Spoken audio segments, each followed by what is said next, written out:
Hey everyone, we are live for Oilers Rangers tonight. Big matchup. Two teams that are in a playoff spot. I believe the Oilers are still in a playoff spot. They've been doing some losing lately, but two teams that we've expected good things from and expect better things from in the new year potentially.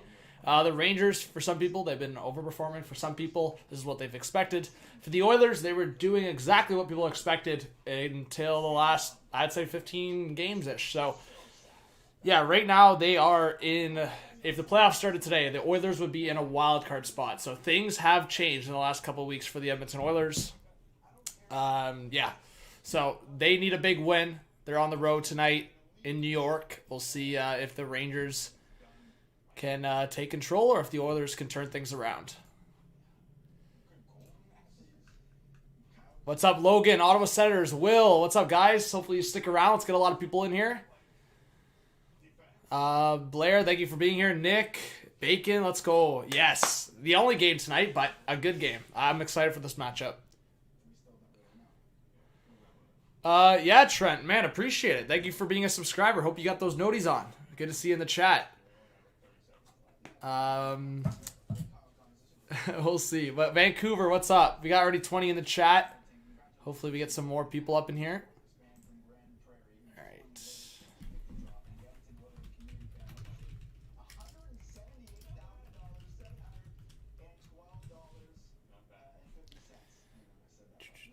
There we go. Tweet is sent out. How are you guys doing today? You guys all right?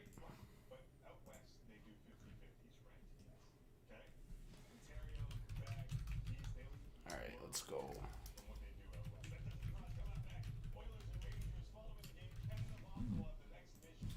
Oh man, Discord noties are out. Always got to do that at the start.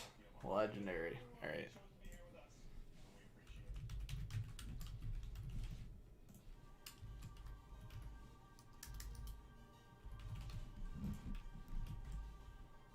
Beauty. Hello, TCB. Happy New Year, guys. If I haven't seen you in the chat yet. You think the Rangers win 4-3? All right, we'll see. Yeah, Jeremiah, one hockey game tonight, so we're going to watch it together. And I do like this matchup, so. I wish, I don't know, it kind of sucks that it's not with more hockey tonight, but I guess I'll accept the fact that I would usually look for a matchup like this and be excited, so. What's up, MJM? Appreciate you being in the chat. Yeah, let's get some more people up in here. So stick around. What's up, Zeta? How's it going, man? Leafs play Oilers Wednesday night, right? What's up, Jared? Is Koskinen playing tonight? I didn't even check. Because I know Smith's out, so it's either Koski or Skinner. What's up, Clifford? Cyber, good to have you in the chat. Yeah, we got to get some more Oilers and Rangers fans in here. High quality Ken Dog.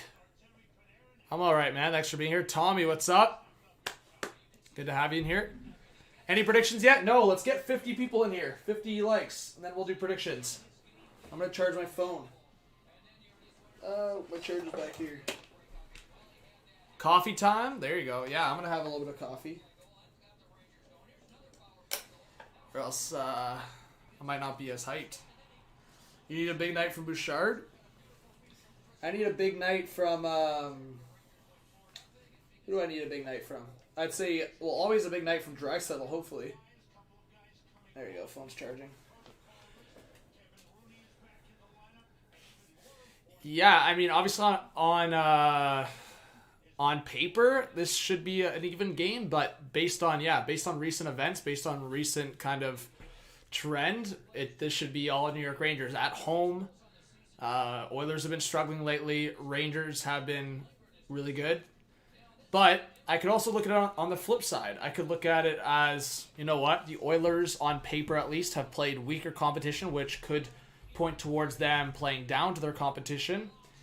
And I could also say that the Oilers, well, they played the Blues, but the last few games they've played the Kraken, Devils, Jackets, the Isles who have struggled. So, but maybe it's one of those games where everyone expects the Oilers to lose, and maybe they just come out flying. I would think a game like this in New York City, I would expect the team to come to play. So we'll see.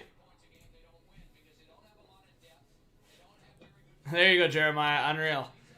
Devil says, hey, John, one game night is kind of like beer. Sometimes you got to be content with just one. I love that. There you go. And yeah, TCB, I sent Roach a message. Really sad. I sent him a message. My thoughts are definitely with him and his family.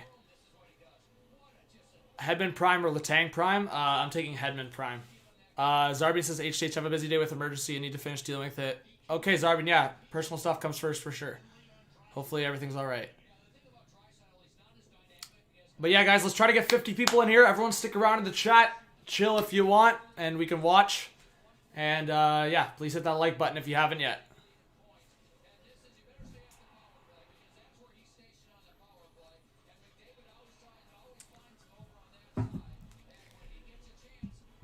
How about them Canucks?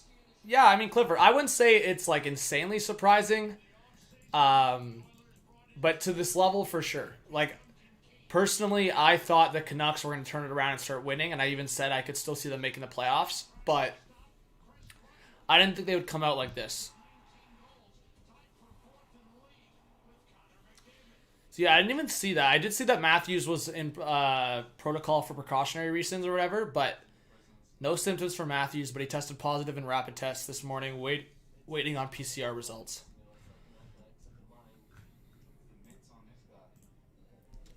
You predict Lafreniere will score a goal? I hope Laf scores. That would be cool. I'll go predictions on what I want. I want to see Draisaitl score. I want to see, I would say, Lafreniere score. And I want to see some scoring, like a 3-2, 4-3 close game, but I want to see a great goaltending matchup.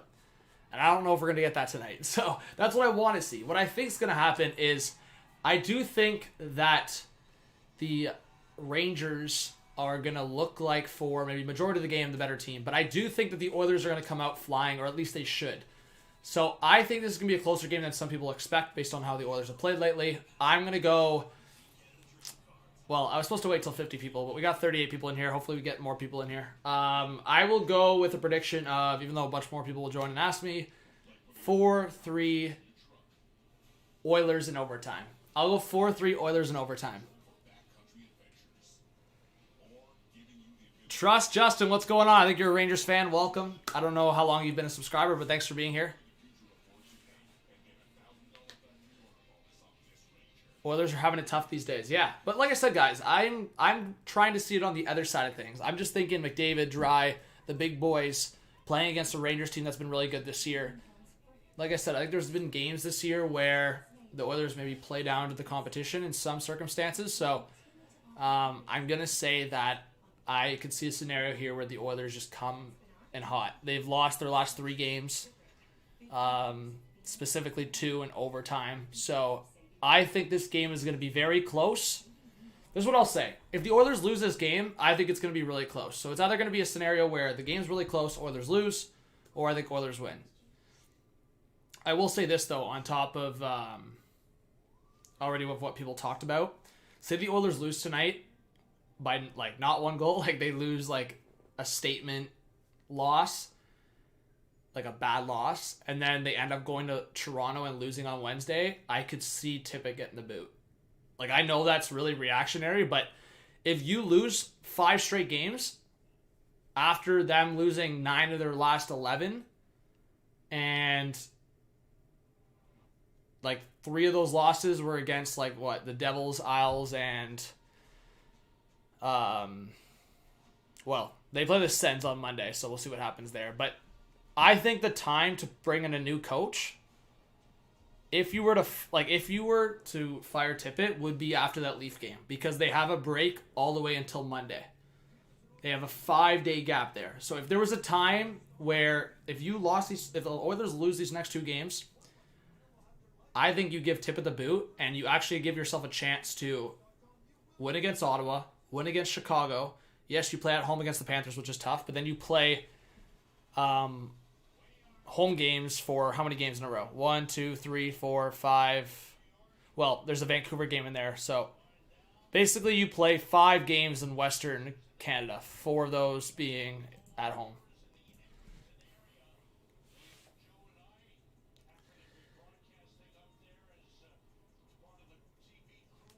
All right, Trent, all good, man. Yeah, we don't promote other streams, but appreciate it and all the best. Yeah, all good, Justin. Appreciate you being in the chat. Leafs fan says, John, do you think the Oilers should trade for a goalie? Yeah, I think personally, like, to me, the Oilers should be... I've been saying this, but I'll leave it for a video. I think the Oilers should be all over Marc-Andre Fleury. I don't know why they wouldn't want to be all over a guy like Fleury. The cups with him, the playoff performances, I don't know why they wouldn't want to go for a guy like Fleury. Every year that the Oilers do this kind of stuff, they're wasting McDavid and Draisaitl. So if it comes down to a lot of it being goaltending and defense, I mean, fix it. That's why I was pissed on behalf of Oilers fans when they brought in Keith. I just didn't think Keith was going to be a big problem solver. Keith actually could be useful in the playoffs, but at that contract, at that age, it just doesn't make sense. Anyways, they redo the face-off at center ice. And we are underway, guys. So give me a 1 in the chat. You think the Oilers are going to win tonight? 2 in the chat for the Rangers. And there's already a penalty. Too many men. What? Or no, it's too many... Or is it too many men or delay a game? I thought he went like this. Did he... Oh, Koskinen played it out of play? I didn't even see that. Where'd it go? Oh, shit! Koskinen, what a bum! This guy put it over the glass! Koskinen put it over the glass. I thought it went around the glass. I didn't even see. It's a power play already for the Rangers. Koskinen, buddy. What a shit start. Koskinen moment. Alright, Rangers power play here. Uh-oh. So... the Oilers, even if they wanted to come out flying, Koskinen was like, sorry, team. I'm shitting on this one. All right, down low in the corner to the right of Koskinen here. Rangers trying to get possession of it on the power play. Great pressure and battle there won by Zach Hyman, and he'll clear it. Attaboy, Hymes. Come on, guys. Let's get 50 likes. Everyone stick around. Let's get 100 people in here now. Let's go. Thank you for the 50 in the chat. You guys are legends. Daryl. Yeah, you know what, Daryl? You might be onto something there. Has that ever happened in NHL history where a goalie takes a delay a game penalty in the first, what was it, 15 seconds of the game, 20 seconds of the game? Daryl, you might be onto something. Welcome. I think you're a subscriber, but if you're not, thank you for being here. T-Dubs, what's up? Clip. Fox to the left side. Zibanejad in front! And Kreider. I think he thought pressure was behind him. He didn't turn around. Now Fox with a shot deflected! Stopped by Koskinen. Another one! And another save by Mikko Koskinen. 2 saves there in front. The first one deflected by Kreider, and you looked for his own rebound. Yeah, Kreider, man, always around. And you know what, guys? I thought, going into the year, I really thought the Rangers were going to give Lafreniere and Kakko those 2 spots in the top power play unit. But what they've done is they've kept Kreider in front of the net, which obviously I think has worked out quite a bit. So bad call on my part. But they do have Kakko in that top power play unit right now and trying to get him going. But yes, you know what? That's interesting. DJ, how's it going? Thanks for being in the chat. I wonder, guys, if that must be an NHL record. I mean, a goalie with a delay a game call in the first 15, 20 seconds. Like, I could see it probably being a player that's done it, but a goalie? I don't know. Oh my god, T-Dubs. I forgot to do my Tim's picks. I'm an idiot. There's only 1 game tonight. It's such an elf on my part. I forgot to do it tonight. I literally... just wasn't thinking. There's only 1 game on tonight. What a freaking finesse. How's it going, Chase? What's up, Ashton? And good stick. I think that was Sevier. And they'll clear it. Wow, okay, guys. So the Oilers get the kill. That's pretty huge. Pretty huge.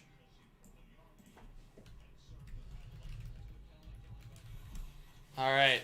So Rangers power play is over.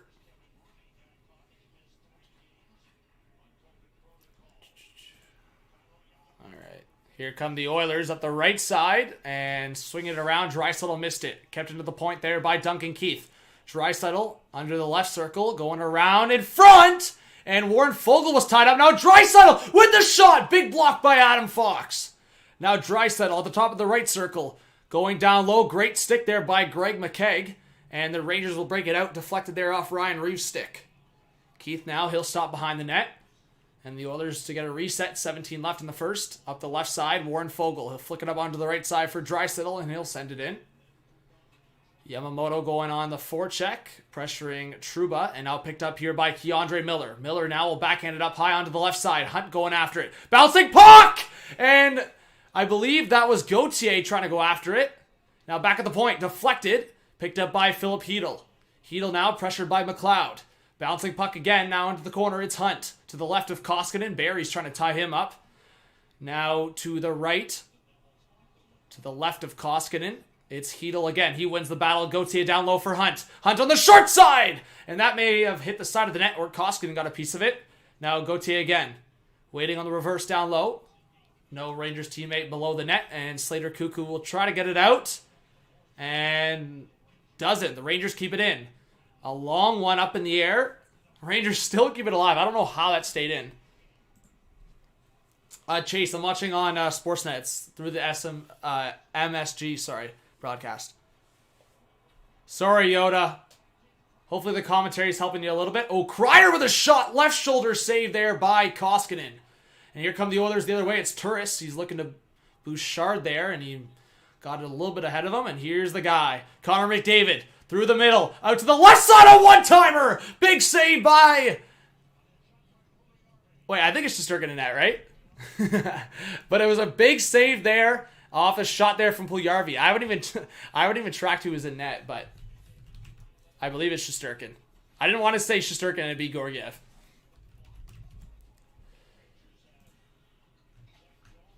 I think it's Shesterkin. Or no, it is Georgiev. My bad, it is Georgiev. That's why I was saying Shesterkin, but it looked like Georgiev. My bad. It is Georgiev in net. I was like, I think that... Let me see. Yeah, you know what? It is. It's 40. It's number 40 in net. I just saw the number. My bad, guys. It is Georgiev. Yoda, what are you saying? Well, long shot deflected into the corner. I mean, guys, if anything, that gives more of a reason for the Oilers to have a chance in this game. Yeah, that's my bad, guys. I was kind of live streaming last second. I usually always check the starting lineups and the goalies. So that was my bad coming into this one. But, oh, a pass in front. Scores! Alexi Lafreniere! Oh, didn't we say that before the game? Laft scores, and it's 1-0 Rangers! Wow, we literally talked about that before the game. We're like, let's see a Lafreniere goal today. Bro, we have some crazy shit that goes down on HTH. Wow! Oh my god, that was such a lucky save by Georgiev. That went off. I thought it hit his blocker. That went off his stick. Wow!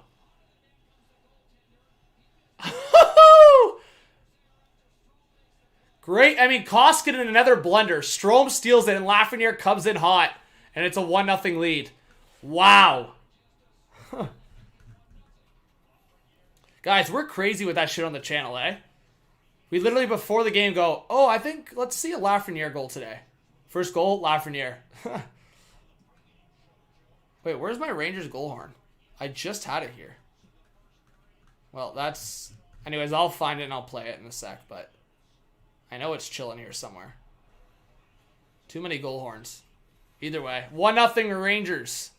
That's crazy, man. We got 78 in the chat. What's up, Emily?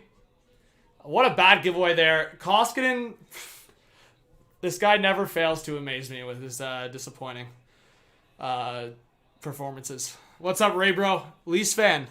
Yeah, I think the Oilers should probably trade for a goalie. What do you guys think?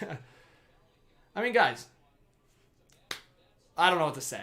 There was a couple Oilers fans I just didn't love coming at me like a couple months ago when I was saying Koskinen's just like garbage, and they were like, Koskinen's got a .915 save percentage. Okay, great. That's like that 910, .915 save percentage. That's like an average starting goalie. That's like him at his best. When he's at his worst, his floor is way worse than a lot of starting goalies for. So, well, Jeremiah, here's the thing. If they were going after a Fleury or going after another goalie in the Oilers' perspective, they would have to have Koskinen going the other way. Most likely. It would have to be like Koskinen or one of their defensemen or something. Unless they were willing to trade, I don't know, like a Fogle but they won't trade those guys. So I think that it would have to be a team willing to bring in Koskinen. That's why I think with Chicago, if the Oilers were willing to attach Broberg or their first round pick, I could see the Blackhawks be willing to not only take Koskinen, but retain salary on Fleury because it's an expiring deal.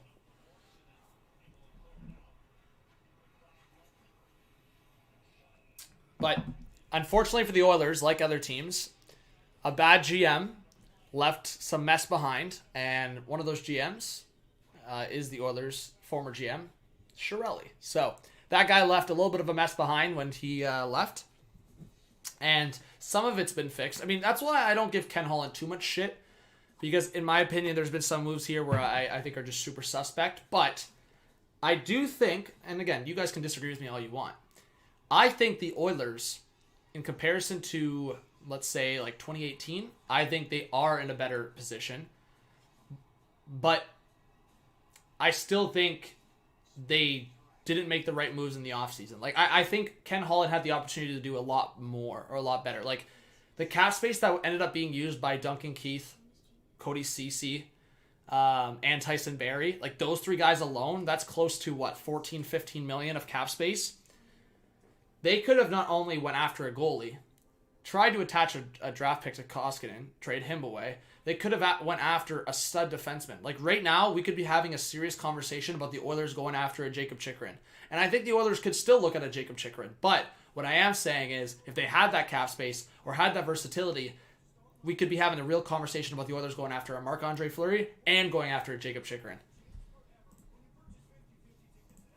But because Holland brought in Keith and signed those contracts to Ceci and Barrie, they don't have the cap space. They would have to trade Koskinen in any deal, basically, to bring in a goalie, unless it's a very cheap one. Like, a possibility would be if you could try to bring in a Korpisalo or try to bring in, I'm going to give another example here, but I want to save it for a video. I'm not trying to spoil, but I don't know, like a Thomas Greiss in Detroit. Ken Holland's obviously got that connection. Maybe, but that's not that much of an upgrade. It's an upgrade, but it's not an insane upgrade. Fleury would be the ultimate upgrade, of course. Anyways, we got 80 in the chat. Let's try to get 100 in here. Well, Jeremiah, they would be willing to trade for They would be willing to bring in Koskinen because he's only got a year and a half left on his contract, and if that team was willing to give up more assets. So say if they had two deals in front of them for Fleury, and the one deal was them bringing in Koskinen but getting an extra asset like a first and Broberg. I'm not saying the Oilers would give up that much, but I'm just making the point of the Oilers would have to give up more to also get rid of the Koskinen contract. That's the point I'm making. That's why a team would do it, for incentives. All right. Bouchard to the point now. So we're back to action here, guys. Under 12 to go. If someone could keep me updated with shots. SMG doesn't have it, but I can probably just keep it on my tab here. But if someone wants to give me updates here and there, it would be legendary. All right, a long shot out from the left side. Glove save there by Georgiev.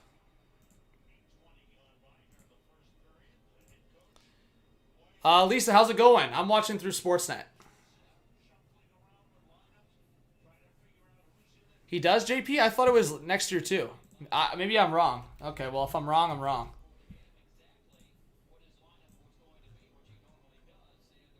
Oh, yeah, you're right. Koskinen is done after this year. Sorry, my bad. I was thinking about the offseason. So, yeah, it is only half a season left on Koskinen's contract. I was thinking about Mike Smith's contract. Yeah, Mike Smith was the one I was thinking about when I was talking with people. He expires in the offseason of 2023. But, yes, Koskinen's is done. So that's even more so. That's even easier to get rid of that contract because it's just for the rest of the season.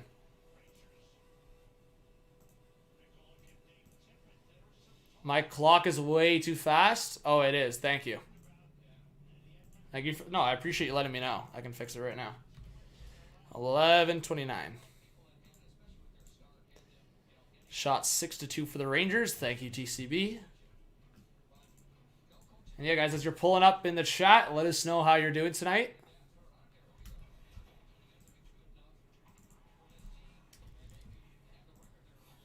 All right.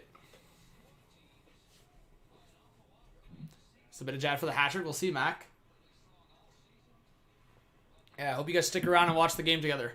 Let's go. Let's watch the game tonight. The only game. What's up, Luke? What's up, Cameron? All right. Oh, a giveaway there. Strome out to the right side for Lafreniere, who's got the only goal so far tonight. He'll spin around, get it back to the right point for Trouba. A long one went out the far side, and the Oilers will regain possession. Fogle sent it up, and no touch there. So, yeah, it's going to be a nice thing. Oh, and I didn't restart the game clock, so that's an L on my part. It goes too fast, and then I don't restart it.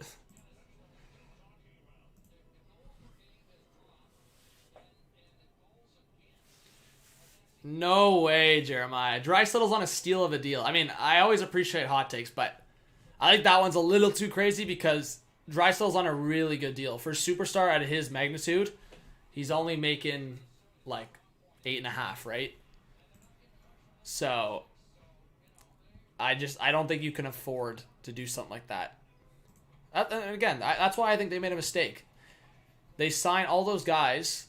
Like, the Hyman one I'm not fully against. I think Hyman for the now is a big... Oh, a pass forward. It's Sevier coming in, and he puts it off the side of the net. That was a lame attempt there from Sevier. But yeah, like, a Hyman contract I'm not totally against. Maybe later in the contract it's going to be rough. But definitely, I was not about signing Barry, bringing in Keith, and having CC for a combined... it's like 12, 13 million, something like that. What's up, Darren? We'll see, man. Darren, it's too early to say. It's too early to say. The Leafs are also sometimes very unpredictable. How's it going, Victoria? Happy New Year to anyone that hasn't been here yet. Cheap man, just because of the cross-border thing. They're just trying, I guess, to be extra safe right now, and also with the fact that the Canadian teams don't have attendance, like the Leafs don't have attendance. Yeah, Steve, I don't know. I think it's more so the attendance thing. This game is in New York, right? That's why I said it's the cross-border thing, but also the attendance thing. Ooh, a long shot there by Lindgren out the other side. So they don't really want to cross borders, but they will, I guess, for money, because the NHL loves money. But with the Toronto-Carolina thing, it's cross-border coming into Canada, and there's no attendance in Toronto right now, so... Sean, what's going on? Thank you for being here. Alan, welcome to anyone that's new. If you're a new subscriber, let us know in the chat, new viewer. And I hope you hit that subscribe and notification bell. We stream a lot, make videos a lot. So I hope you guys stick around. Submitted Jad trying to turn around behind the net, got knocked down. Picked up now by Kreider. Out to the right side. Trouba was looking for Keandre Miller on the far side. He'll swing it down low. Now taken by Bouchard. And Bouchard gave it away. Kreider, Zibanejad, back to Kreider! And he couldn't handle on the backhand. And coming in hot was Trouba with the hit, but now the Oilers will counter. Bouchard waiting with a shot! And he had his eyes on that top left corner. Georgiev stood tall. And it comes out around the boards, and the Rangers will reset as both teams getting a change. Big chance there for Bouchard as he had a blunder in the defensive zone, but then fired it too high on that left side. Yeah, Chase, that's... Koskinen's been mediocre to bad in his career with Edmonton, for sure. All right, McDavid now will set it back. Oilers with the reset. Barry across to the left side. Zach Hyman into the offensive zone. That was close to offside, and yeah, they will blow it down. That's the problem. Hyman's slowing up going into the offensive zone. McDavid's full speed. Well, not full speed, but too excited. G-Man, in terms of spelling, it's neither of those. Well, yeah, Logan. I wouldn't say... Here's what I'll say, Logan. I don't know what you're talking about, the other not the other Koskinen, the other goalie mess up. But this one with Koskinen, it was a blunder, but it wasn't fully, like... To me, it wasn't, in my opinion, a full, like, dang it, like, massive mistake. There should always be a defenseman there to support his goalie. So... Or in some capacity, just better coverage. It wasn't like... If Koskinen messed up behind the net... and Ryan Strome stole it there and actually just stuffed it like in the net himself, then that's like a massive blunder. Yeah, exactly. It was Elliott. Yeah.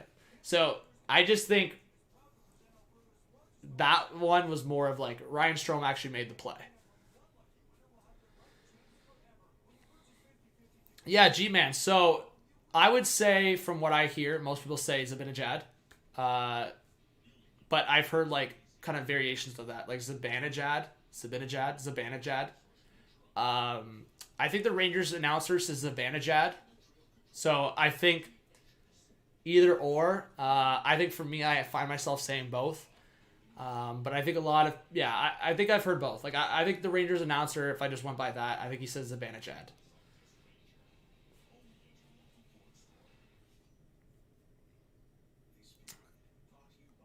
D. Ely says the Canes would have won and Aho would have shown why he should be ranked higher than Marner. Ranked higher than Marner. Like, just in terms of a list? Why was there a list where Aho wasn't higher than Marner? Yeah. Zibby. But yeah, it's a lot. I would say that I think the Rangers announcer says Zibanejad. Well, not necessarily Victoria. It's more so just Bettman's the league's trying to make money while also, I guess, following somewhat protocols. I don't know. To me, guys, I don't want to get too much into it because not only does it piss me off a little bit, but it just gets into other conversations with people. So, anyways, under 8 to go in this first period. Well, that's what I'm saying, Joey, right? I say Zibanejad because I've heard a lot of people say it's that. But Rangers announcer and other broadcasters and just other people say Zibanejad. I've never had that conversation with people, but no, it's definitely a valid conversation because I've heard people say both. Zibanejad. I've heard people say both. Hey, some dude, thank you so much. Welcome if you're a new subscriber. Let's get some Rangers and Oilers fans in here. Let's go. Let us know if you're a Rangers or Oilers fan in the chat. Leafs fan. I was kind of talking about it before the game. If the Oilers lose these next 2 games, there's like a 5-day gap between their Leaf game and their game against the Oilers. Or, sorry, their Leaf game and the game against the Senators. So, I do believe, yes, if they lose the next 2 games, they should give Tippett the boot, maybe. Maybe. I'm not saying for sure, but that would be the time to do it if they were that mad about it. Don't wait. If you're going to do it, do it. Hey, Merrick, thanks for being in the chat. Gunnar says, how many more losses do you think it will take for Tippett to get fired? Yeah, so Gunnar, I just answered that question. There you go. Oh, yeah, I think a few people have asked that question already. So I hope that helps. That 5-day gap between the Leafs and Sens game for the Oilers would be the time to do it. Yeah, G-Man, I know people have talked about it. I don't think it's an actual reliable rumor that the Leafs have interest in him. Just cap space-wise and just, I don't know if they want to revisit that. But I will say, for nostalgia for me and probably a lot of other Leaf fans, I think Leaf fans would love to see Kessel in a Leaf jersey again. I think it would be pretty cool. I just don't think it's very realistic. But who knows? Crazy things have happened. Crazier things have happened. All right. Oilers with the reset. CC up the left side. Yamamoto slowing up. He's turning around, trying to get around Trouba. Now it's Fogle around. Draisaitl will swing it to the right blue line, and CC couldn't keep it alive. Oh, Zibanejad steals it. And good back check there by Yamamoto, but Zibanejad was able to swing it around to the opposite boards for Kreider. Onto the left circle. Down low, it's Gauthier. Oh, nice move cutting in! And he couldn't put it towards the net. It was out the far side. Now below the circle, Zibanejad. Back to the point for Trouba at the right point. But yeah, Jeremiah, the Oilers have been pretty bad. And here's what I'll say. The Oilers have had higher expectations than the Vegas team did when Gallant got fired. And I've seen other teams fire their coaches in around this point for high expectation playoff teams. So the fact that if the Oilers lose this game, I look at the standings and look at the expectations of the fan base and a lot of different things. The Oilers losing the next 2 games would have them at least 2 points below the Flames as they are right now, but with 4 more games played. Well, actually, no, the Flames play, I think, tomorrow. Yeah. So 3 more games played. So the Flames might lose against the Panthers. Like, I think that's a high possibility with the Panthers at home. So, but the Oilers 2 points behind the Flames with 3 more games played. Especially with considering, like, a lot of people wrote off the Flames coming into the year and thought the Oilers would be first or second in the division easy. So, yeah. I'm saying that's including myself.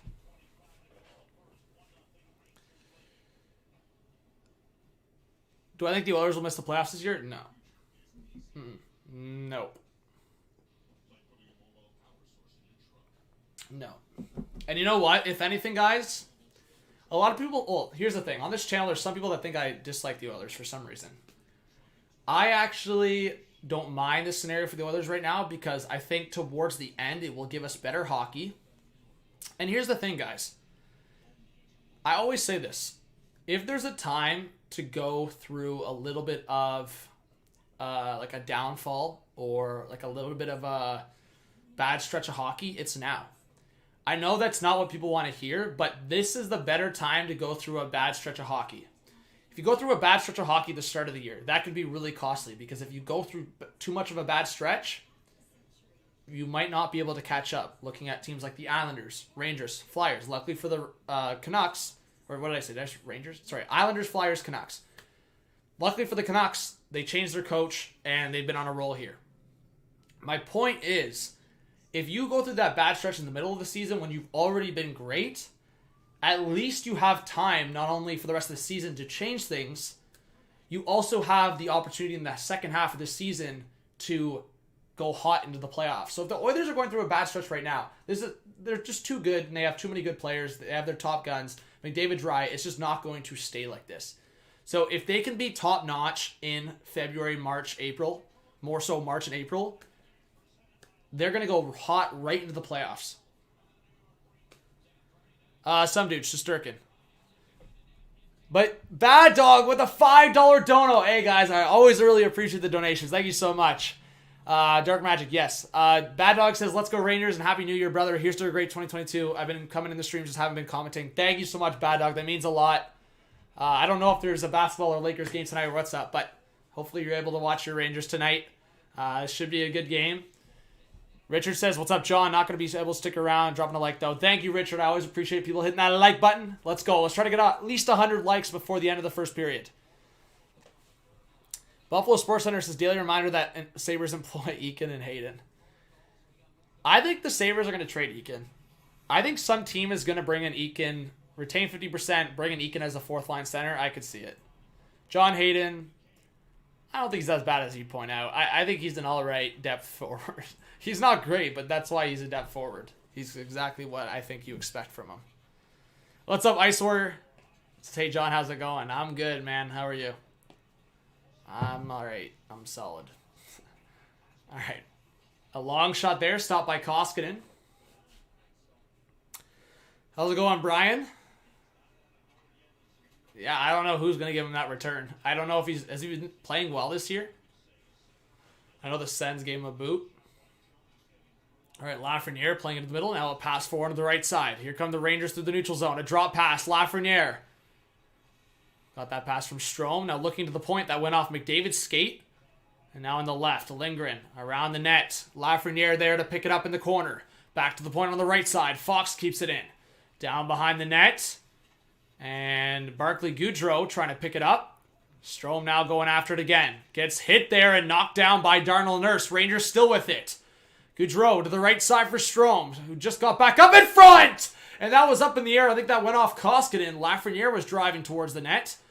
And finally, Puljujarvi will get it out for the Oilers. Bouncing puck in the middle. Hyman for Nurse. He's joined by McDavid on the right side. Nurse with the floater. That's an easy save for Georgiev. Hey, well, Albert, thank you so much for being here. I appreciate it.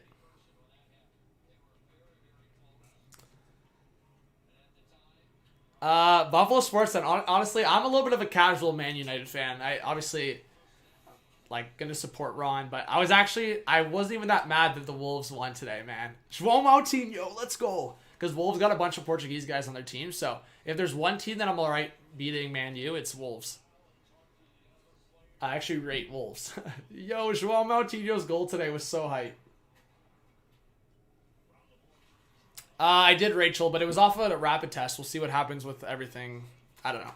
I'm no medical pro here, but we'll see what happens with the PCR, I guess. All right.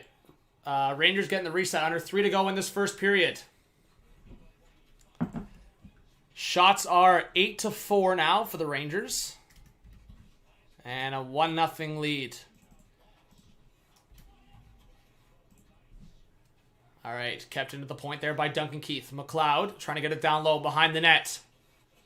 And whoa, Benson got hit hard there by Trouba. Now back to the point up top. Keith's waiting, trying to get a lane. He gets it off to the left side, switching spots with Ceci. Ceci backhands it towards the net. Turris now back to Keith with a one-timer. Oh, it missed on the short side. And I believe that was McLeod who couldn't put it home. And the Rangers will send it all the way down. Not enough for an icing, though. And Doug and Keith will get the reset as both teams getting some fresh legs on the ice. Yeah, Logan, that's what I'm not a fan of for sure either. On the SMG broadcast, no shots. Man, it'd be so easy to have a shot count in a graphic. It bugs me when, like, broadcasts don't have the shots. I just think it's one of the more simple things to have. I know, Jeep, man. To me, it still seems crazy that one of Italy or Portugal won't be in the World Cup. Corey says Oilers are terrible on seizing second chance shots. 100% Corey. There was 2 times there with initial shot that could have been a rebound. That Keith shot, even though it missed the net on the short side, there should have been a secondary chance. Ooh, Draisaitl back to the point for Barry. Barry waiting in front, and Fogle couldn't get enough mustard on that one. It kind of rolled off his stick and went to the left side. And whoa! Lindgren lays out Slater Cuckoo with a hit. Cuckoo was trying to get a little offensive there, and Ryan Lindgren said no-go. And now a long shot from the right side, and Gauthier was going for the rebound and held on by Koskinen.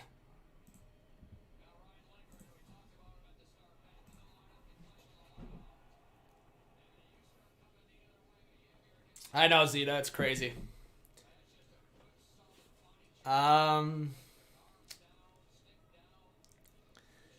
Okay, Brian, thank you for the update. Appreciate it. So he's a 914 save percentage in the SHL. Well, I'll say, Brian, I don't know if that's enough of like a big time numbers to make a big NHL comeback, but if he wants a chance at maybe being a backup goalie, I can maybe see that going down, especially as he gets older. I think he's probably mid to late 20s right now. I'll check.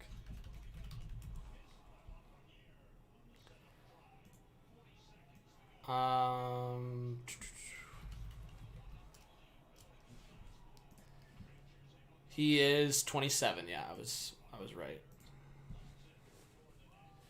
Any Leaf fans miss Ceci? I don't think many Leaf fans miss Ceci, but this version of Ceci's been better in Edmonton, and he was definitely better in Pittsburgh, but he was atrocious in Toronto, like really bad. That's usually how most defensemen are, but except for my boy Mo. And no, Brody, actually, you know what? Flames fans tell me that Brody's been a lot better since he came to Toronto. At least more consistent.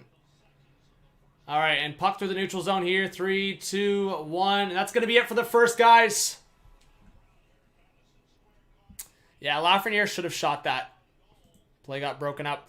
But, yeah, we got a 1-0 lead thanks to that guy, Lafreniere. Shots 10-6 for the Rangers. So, I mean, Koskinen, 9 saves in the first, not bad, but it's the blender that stands out and leads to a pass from Strome into the high slot, and Lafreniere came in hot and made no mistake. Ice Warrior for sure. And there you go. There's a Flames fan in the chat to verify that. Josiah, what's up? Says, let's go Rangers. Welcome. Thank you so much, guys. Again, if you're in here and you're a new viewer, let us know. I hope you do subscribe. Let's try to get 100 likes, guys. Man, there's a bunch of people that haven't hit that like button yet. We got to get 100 likes. Let's go. Nah, we're good, Ely. We're good. Yeah, Brian, from what I've seen, Ceci's been decent. He's been okay with the Oilers, but some Oilers fans have told me he's been pretty solid, so I'll go from mediocre to decent for Ceci. Barry defensively is a mess. I mean, I don't think anyone's going to argue that. He's like competent offensively right now, but defensively he is horrible. I will say though, guys, based on watching NHL defensemen, I actually think Tyson Barrie, for like some of his weak spots, I actually think he's one of the worst. Like, I'm not just saying this for good offensive defensemen. I'm actually saying this in general. I think Tyson Barrie is one of the worst in the league for defending 2-on-1s. That guy has no idea what he's doing when he defends a 2-on-1. like at all. I've seen him like many times try to defend a 2-on-1, and it's an absolute mess. What's up, Nick? Appreciate you being here. Yeah, Joseph, I said I think this game could be really close, maybe an overtime game, so we'll see. But thank you to everyone that is sticking around in the chat. It does mean a lot. I know a Monday night aren't usually the strongest numbers for this channel, I'd say, so... but hey, it's always good to see those people still supporting.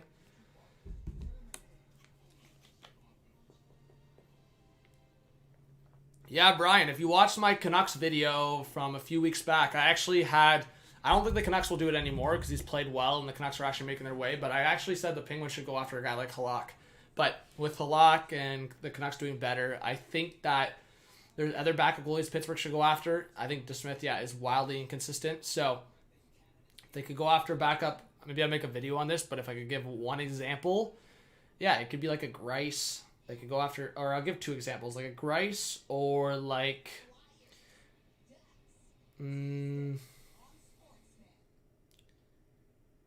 I'll say like a Grice or like a Holtby. That would be really weird, getting Holtby after all those years in Washington. But if Dallas is not in a playoff spot, Holtby could be an option for a lot of teams because he's only got a $1 million cap hit.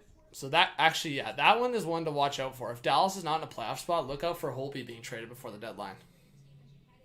What's up, Tree Scope? Oilers miss Ethan Bear? I mean, sure, yeah. I think the Oilers should have held on to Ethan Bear 100%. But I will say, guys, a lot of people focusing on them just giving away Ethan Bear. But Warren Fogle has been good for the Oilers. So as much as like they should have been patient and kept Ethan Bear, Fogle has been good as a depth player for the Oilers. Like, I'm not going to say anything until I look at the numbers, but I know that he's put up, I thought it was a little bit better than that, but 11 goals in basically 30 games, or sorry, not 11 goals, 11 points in basically 30 games for a depth guy. Not bad. Domingue could be an option. Give a chance to. We'll see. Go Leafs, we'll see. Charlie Lindgren. Yeah, he looked all right, I guess, in his appearance, right?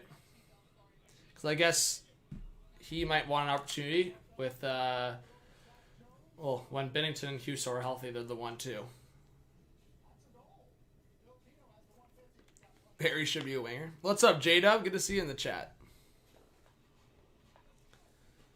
Yeah, Fogle was unreal for Carolina at moments. Like, in the playoffs, I remember...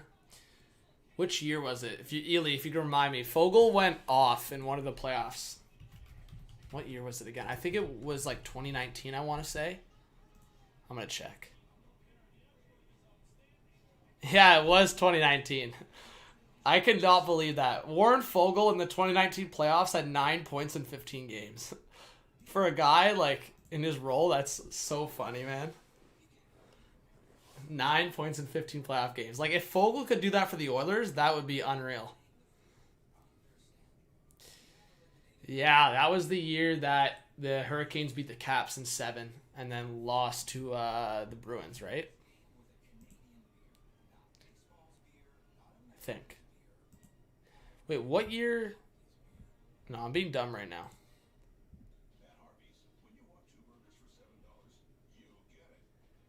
Was it 20?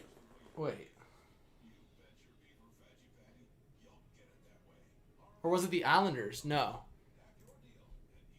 I think it was the Bruins they played in 2019 in the second round.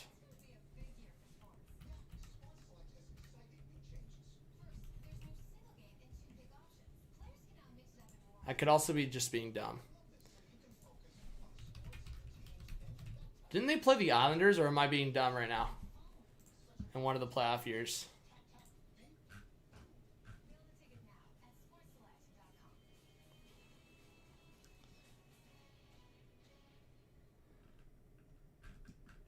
Oh, they did. Okay, sorry. That's what happened. So that math makes sense now. That was the year that they swept the Islanders and then got swept by the Bruins. Right? Yeah, they got swept in the conference finals. Okay. Yeah. That's what happened. Now I remember that perfect. Because I was like, I knew they played the Islanders. Yeah, so they got swept by the Bruins after sweeping the Islanders. That's the year I talked about. That was, I'm pretty sure, the first time in NHL history that happened, guys. It was like 3 sweeps in a row on the same branch of the playoffs. So that was the year where the Islanders swept the Islanders swept.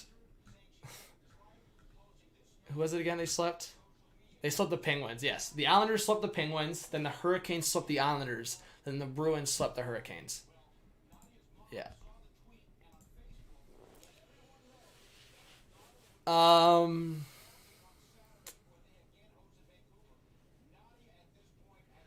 Who do I think will finish first in the Metro this year? Canes or Caps? I will probably say Canes. Based on how the Caps played, like I think at this point, or how they have played, like I was most wrong on them for putting them at like a wild card spot, basically. So I would say Canes, Caps will end up being the top 2, likely. The Rangers have a tougher schedule in the second half of the year. So I think the Rangers will either be in the 3rd division spot or they will be battling for a wild card team or wild card spot with the Penguins. And I mean, I still think the Isles and Flyers are going to make a late push later in the year, but we'll see. One of those, I would say at least one of those teams. Maybe the other team's bad, but we'll see. But anyways, guys, we got 90 in the chat. Stick around here. Let's try to get 100 likes. And yeah, let us know again if you're a new viewer. Habs for life. It's good to see you in the chat. Yeah, Mike, he just asked between those two. But personally, Mike, I think the Rangers have had a pretty, an easier schedule in the first half of the year. So I think, or at least up until this point, I think the Rangers probably stay in around where they're at or maybe a little bit lower, like wild card. But I could be wrong. I mean, for you Rangers fans in the chat, I hope I'm wrong. I hope they even go higher in the standings. But I would say, going into the year, I think the Rangers' ceiling for me was probably 3rd in the division spot. So I think I could see them land in that, or finish in that spot, which they're in right now, right? So, and I think for even some Rangers fans, they've been pleasantly surprised with how the Rangers have been playing. And if that puts them at the 3rd division spot, then yeah. So they've played 2 more games than the Penguins. They're 5 points up. Yeah, you know what? They're only 2 points back of the Capitals with the game in hand. If the Rangers win tonight, they'll be tied with the Caps. I still think the Hurricanes are going to win the division, probably. Yeah. And my take still stands with the Flyers. I think the Flyers are still going to make a comeback in the standings. Could be wrong on that, but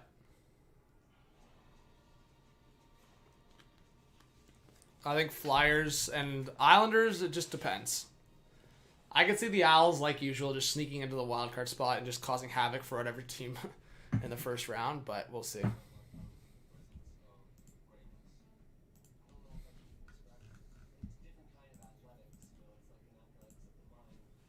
We'll see, Steve. Well, in the chat, guys, who do you think's more likely? I think we asked this like a week or 2 ago, or a few weeks ago. I don't know when I asked this, but I'll ask it again. In the chat, if you guys think one of these 2 teams will make a comeback and push for the playoffs towards the end and maybe make it, who will it be? Islanders or Flyers? Somewhere, yeah. I have a second channel that I haven't done much on it lately, but I've been wanting to. It's just like time and trying to prioritize different things and obviously personal stuff. But yeah, if you want to subscribe to my second channel, it's just my name, John Viveiros on YouTube. Wow, a few of you guys are saying Islanders. Well, the Islanders have more of a hill to climb, right? But, well, the Islanders do have games in hand. So if the Islanders say just win out or start winning again. But the Flyers are exactly at 500 right now. But, I mean, in a long season like this, 9 points can be made up over a certain amount of time. So they are 9 points behind the Penguins right now for that second wildcard spot. So that time can be made up. Or, sorry. Did I say first wildcard spot. They're actually only... Yeah, never mind. I actually didn't realize this. The Flyers are only 2 points behind the Bruins for the second wildcard spot. But the Bruins have 4 games in hand, so not really as much like relevant. But it's not like it's like this crazy gap. Jeremiah, I'm surprised you're counting those teams out so quickly, man. Like, I think some of us... I mean, I'm not saying just for you, Jeremiah. I think a lot of people are just forgetting how early it is still. I mean, we're not even at the halfway point of the season. The St. Louis Blues, I will reference this till the day I die, probably, because it's the best... I mean, a lot more scenarios happen, but this team actually won the cup. It happens all the time where teams are either last place or lower in the standings and end up making the playoffs. Specifically with the Blues. They were last place. Last place. And people are going to be like, oh, they were only 8 or 9 points out. Well, so were the Islanders, basically. The Islanders, as it stands right now, are 8 points out of a playoff spot. 8. And they are last place in their division. Third last place in the conference. So, they're only 8 points out. That can be made up. I'm just saying, the Blues were last place in January and came back, made the playoffs, and won the cup. We'll see. We will see. JDF says, I have been pleasantly surprised with my Canes. I thought the goalie play and defense would take a hit while the offense got better. It really hasn't been that bad. Oh, definitely has not been that bad. Hey, George, there you go. Yeah, but Ray, bro, the Flyers fired Vigneault. And the Islanders have Barry Trotz, who I think is very sneaky in terms of how he can maneuver things and maybe get under the radar back into the spot. I don't know. Like I said, I'm not saying those teams. Devils are going to play spoilers for sure, Joseph. I don't think the Devils are going to make it. I think they still have a year or two where I can maybe start calling them a playoff team. Because, yeah, I think some of their young guys, whether it's Mercer maturing and then Holtz coming into the picture, I think once their offense becomes more full, and I would say Ty Smith even grows as a defenseman, like I think the Devils have a really bright future, especially if Blackwood can be consistent, which he has been in times in the past. So I don't think the Devils are there yet, but I am confident in the next couple of years they will be. But yeah, who knows? I'm not going to count any team out. I haven't really even talked about the Blue Jackets, and I wouldn't even count the Blue Jackets. Just personally for me, I just look at the Jackets team. They're just 2 in between right now. If I was the Columbus Blue Jackets being at basically 500 right now, I wouldn't try to push for a playoff spot. You have too many young guys. I think playoffs would be good for guys like Boquist and all those younger defensemen they have. But I just think, why push it? Like, maybe I'm wrong. Maybe this will end up being a bad take. But I just think with the Jackets, you have a couple of pending UFAs too. You have a couple older guys. I think trade it, get assets. And the Blue Jackets with Merzlikins, Werenski leading the way on the back end, Laine. Like, I just think the Jackets could be a real crazy threat in a couple of years again. So I've watched teams ruin their chances long term because they've always just been at that 9 or 10 spot or sneak into the playoffs and just get booted in the first round. Like, look for Montreal. I mean, Montreal almost did the crazy Cinderella run and won the cup, but they didn't. And when Habs fans look at it now, they've basically I don't want to say wasted, but they basically wasted like 6, 7, 8 years being a middle-of-the-pack team. Not getting first overall picks and not winning playoff rounds, except for this past year. So I think a lot of teams have regret. I mean, Toronto did that. In late 2000s, early 2010s, Toronto was doing that. They made the playoffs once with a mediocre team in 2013. Outside of that, they basically did nothing.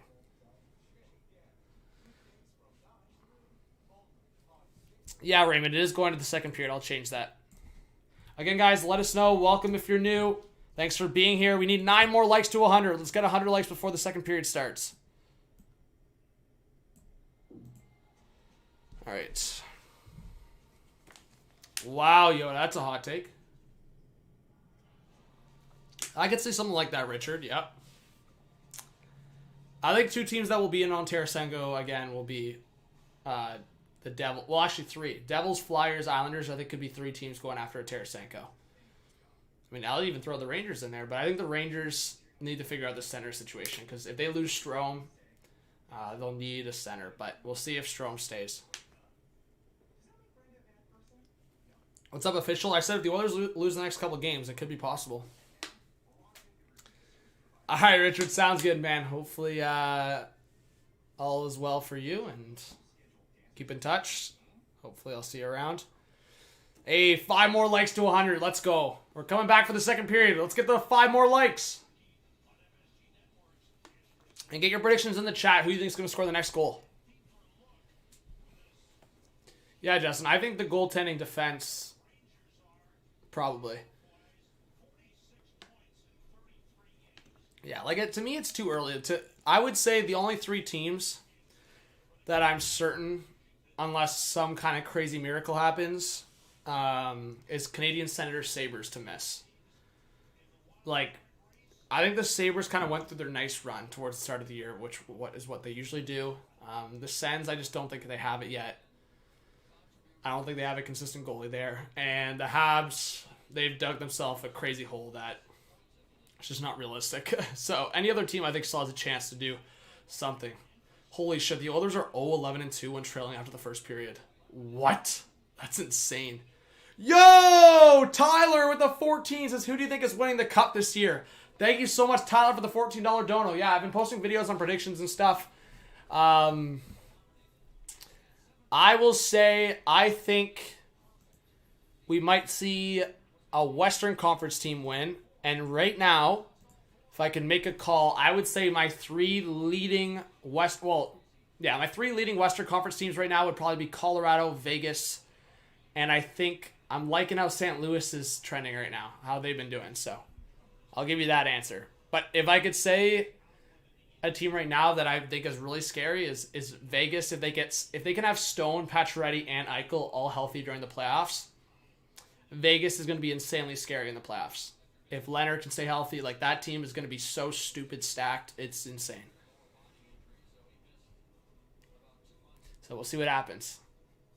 All right. Face-off lost there by Kreider. So, guys, give me your score predictions in the chat. Who do you think is going to score the second goal of this game? And we got 100 likes. Big dubs. Thank you so much, Tyler, for the dono. Let's get some Tyler hype in the chat. But, yeah, for Eastern Conference, you guys saw my tier list video, hopefully. If not, go watch it. Go watch my tier list videos when I post it. I had the Panthers, Hurricanes, and Lightning, I think, as my top 3 East teams in terms of the teams that are the scariest in my eyes. All right, McDavid coming in on the left side of shot. I believe Gorgiev got a piece of that now to play.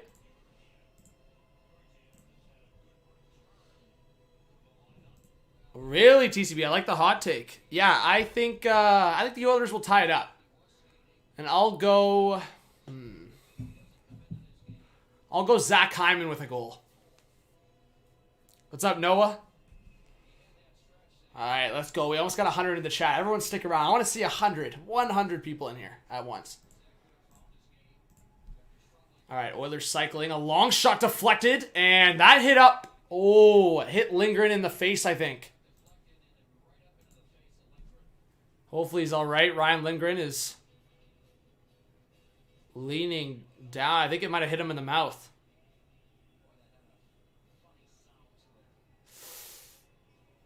Ugh. He's kind of holding his jaw. It might have hit him right here. Let's see.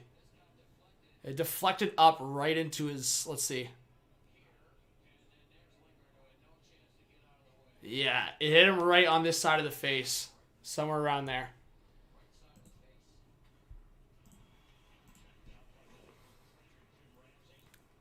Hey, Ducky, big shout out to you. Yeah, give Laugh another one. I'm down to see it. Whoa, I hit in the neutral zone. Or a little bit of a collision, I should say. And Hayek will try to play it forward. That deflected out of play. I think face-off will stay inside the neutral zone.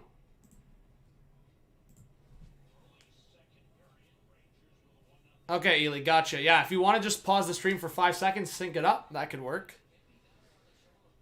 Hey, there you go, Ice Warrior. Yeah, why not? Tune into the game watch the stream as well. I think it's always a dub. I mean, obviously, if you can't watch the game, I can give you the commentary to keep you in touch with it. But I think obviously watching the game and watching the stream, listening to the chats, I think is always good.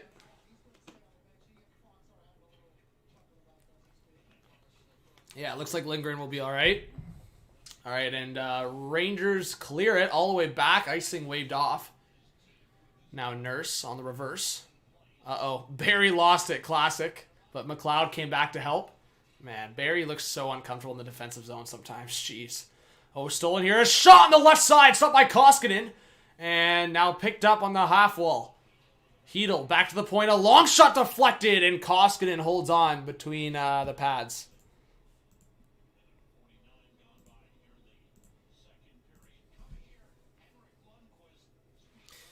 Yeah, I know exactly. I swear.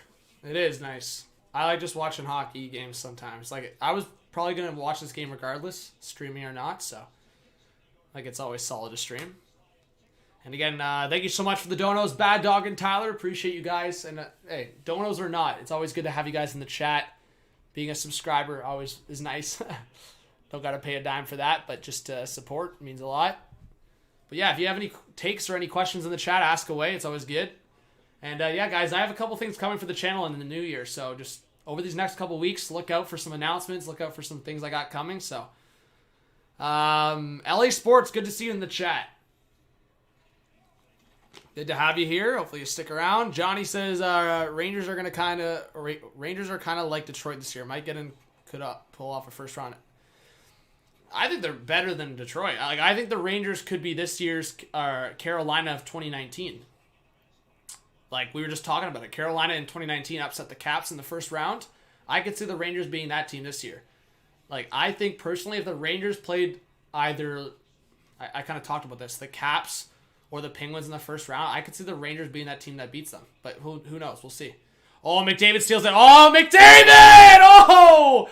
Steered aside. McDavid coming in hot. Now at the side of the net, Puljujarvi poking at it. And Georgiev saves it and keeps it out of the net. Wow.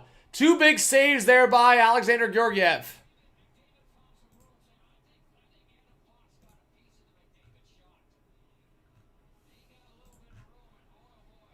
So this first shot, let's see. Oh, yeah, Fox may have gotten a piece of that. That even maybe confused Georgiev a bit. And then coming in hot was Hyman and Puljujarvi, and Puljujarvi got a stick on it. Wow. What a pass by McDavid, man, and what a defensive play by Zibanejad. Tying up Hyman there. Hyman could have had the goal there, tied him up, and then it ended up being Puljujarvi in front. So, two big chances there for the Oilers. Couldn't finish. I think LA Sports is going to be at least a few weeks, maybe at least a month. I don't know, man. It's just so disappointing that some of these Canadian teams don't have fans in the building. It's really a piss off, and now we're basically in a lockdown again. It's not a lockdown fully, but phase 2 is you basically can do nothing. It's not great living in Ontario these days, to say the least, but I guess, I don't know, not going to complain too much. Alex, what's up, buddy? Thanks for being here, man. Water King, good to see you in the chat. Let's go. You 90 of you legends. Well, Jeremiah, personally, I would love to see a Capitals-Penguins first-round matchup. But yes, I do think Rangers-Penguins or Rangers-Caps would still be pretty wild. And yeah. Well, Nickster, it's just the spread. We're not going to talk about that stuff, but yeah, shit's crazy still. But thank you, Nick, for being in the chat, Nicky. All right, Rangers now. It's Lindgren, who's looking all right, but not on that play. He backhanded out of play, so face-off will go back either to the neutral zone or back all the way to the Ranger zone. I don't know where that came off his stick.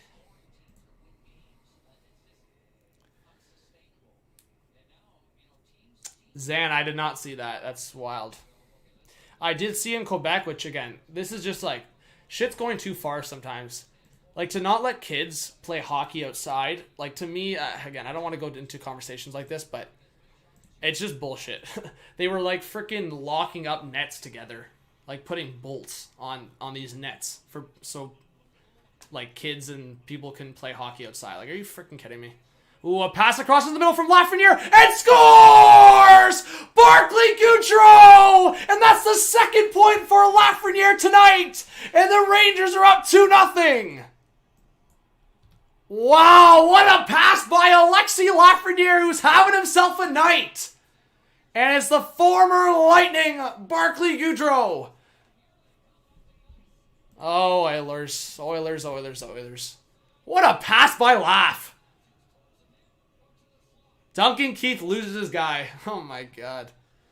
Look at Duncan Keith. Where's the center also? Why is Yamamoto out of all guys? Like, Draisaitl, where are you at, buddy? I thought Draisaitl improved his defense. I want to watch this back. I gotta watch. Where was Draisaitl and Keith? Like, where did that go wrong? I want to watch this build up here, guys. Because you got to get the analysis going. So Draisaitl going on the forecheck, right? That's fine. Then just stands there for 3-4 seconds. And Duncan Keith gets caught on a pinch. So this is my problem here, right? Draisaitl goes on the forecheck. Yamamoto's the high slot guy. And Keith just gets blown by. Absolutely blown by on that pinch. That's horrendous from Duncan Keith.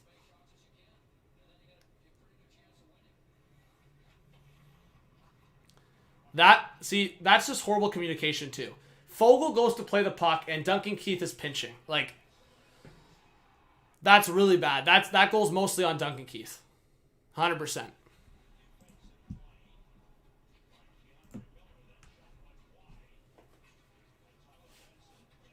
Hey, there you go, Jeremiah. It's big shouts to Steph. Not a fan of either team, but just because you like the streams. Thank you, Nicole. Hey, we got over 100 in the chat. Let's go, guys. Big W's in the chat. Good to see you guys. Oh, towards the net. Kyle Turris with a chance. And he can't put it home. And the puck's sent all the way down. It's going to be an icing against the Rangers. I can't believe that, man. That's a horrendous defensive play from Keith. Horrendous. I still can't believe it, guys. I try to wrap my head around the fact that the Oilers have $13 million basically tied up towards those three defensemen.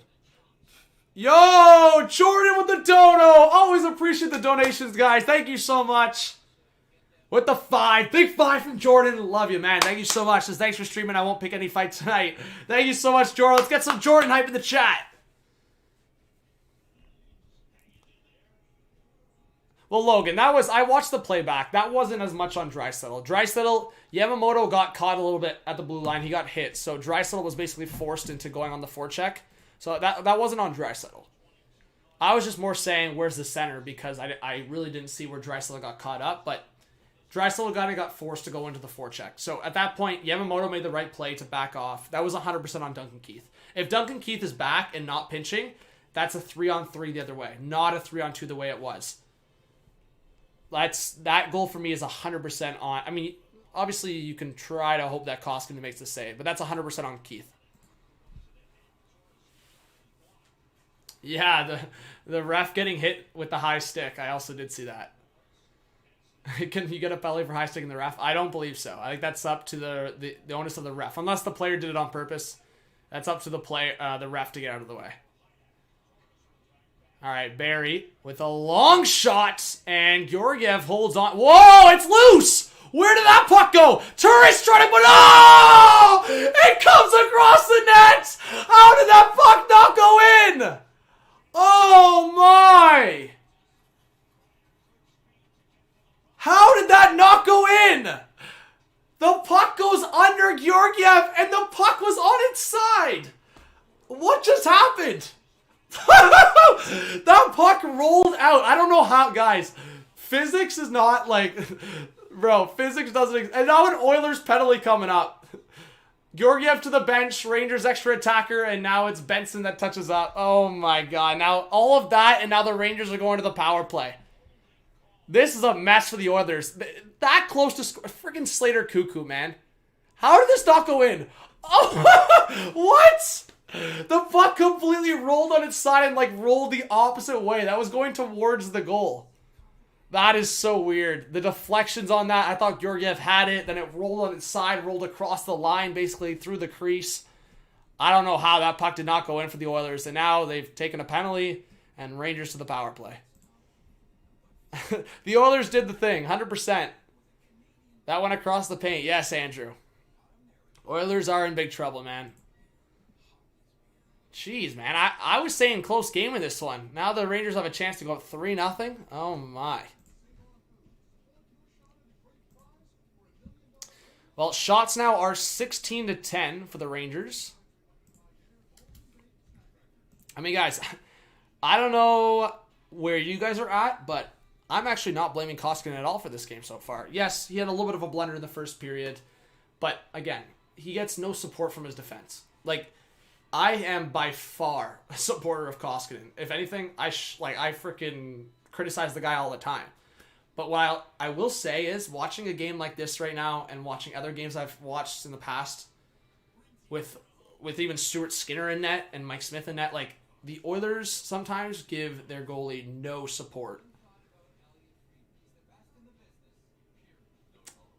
Like, I don't know who was telling me. I think it was like the Islanders game. Someone was telling me that, oh, the Oilers have limited the Islanders, or I think it was the Islanders to 28 shots. And I was like, well, no offense and respect the Islanders fans, but the Islanders don't really ever produce high shot counts. Well, for the most part. So it's just, for me, you're looking at a confident Rangers offense right now that are just throwing it on net. And especially transitionally. That was a horrible pinch by Keith. I keep repeating myself, but I cannot believe Keith went for that pinch. Especially with Warren Fogle at the boards. Here's the thing, guys. If the winger is backtracked and you see an empty board side, sure, as a defenseman going in for the pinch, sometimes it's worth the risk. But why would you go for a pinch when your winger is right there? Warren Fogle was there. So if that misses Warren Fogle, whatever, it misses. You're back in your spot.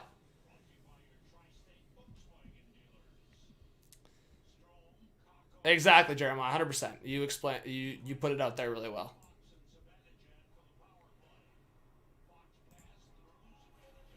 Wait, I don't understand. Someone loves the videos, but doesn't know my favorite team? I'm confused. Is that what someone said? I don't know. I didn't see the comment. Oh, shorthanded. Was that...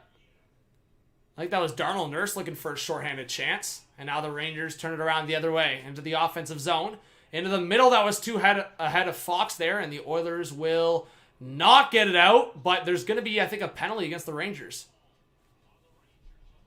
I think, yeah, it's going to be a hooking call against Kreider. Oh, not Kreider, Kakko? I thought that was Kreider that threw it, or put his stick up. Unless it was an earlier call. Where was this? Oh, no, it was Shore that was clearing. Sorry, Kreider was there. Kreider and Kakko were both there, but it was Kakko's stick. I saw Kreider there, that's why. So, sorry, it is Kakko. So, power play is going to be over. 4-on-4 hockey. And the Oilers will get 30 seconds of power play time.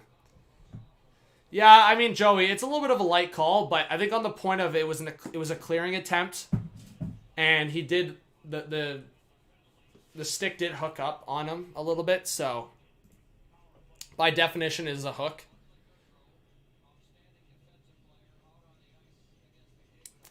Sorry, Evan. Well, hey, all the best to you, man. I hope you still get a chance. Yola, what's going on? Thanks for being in the chat.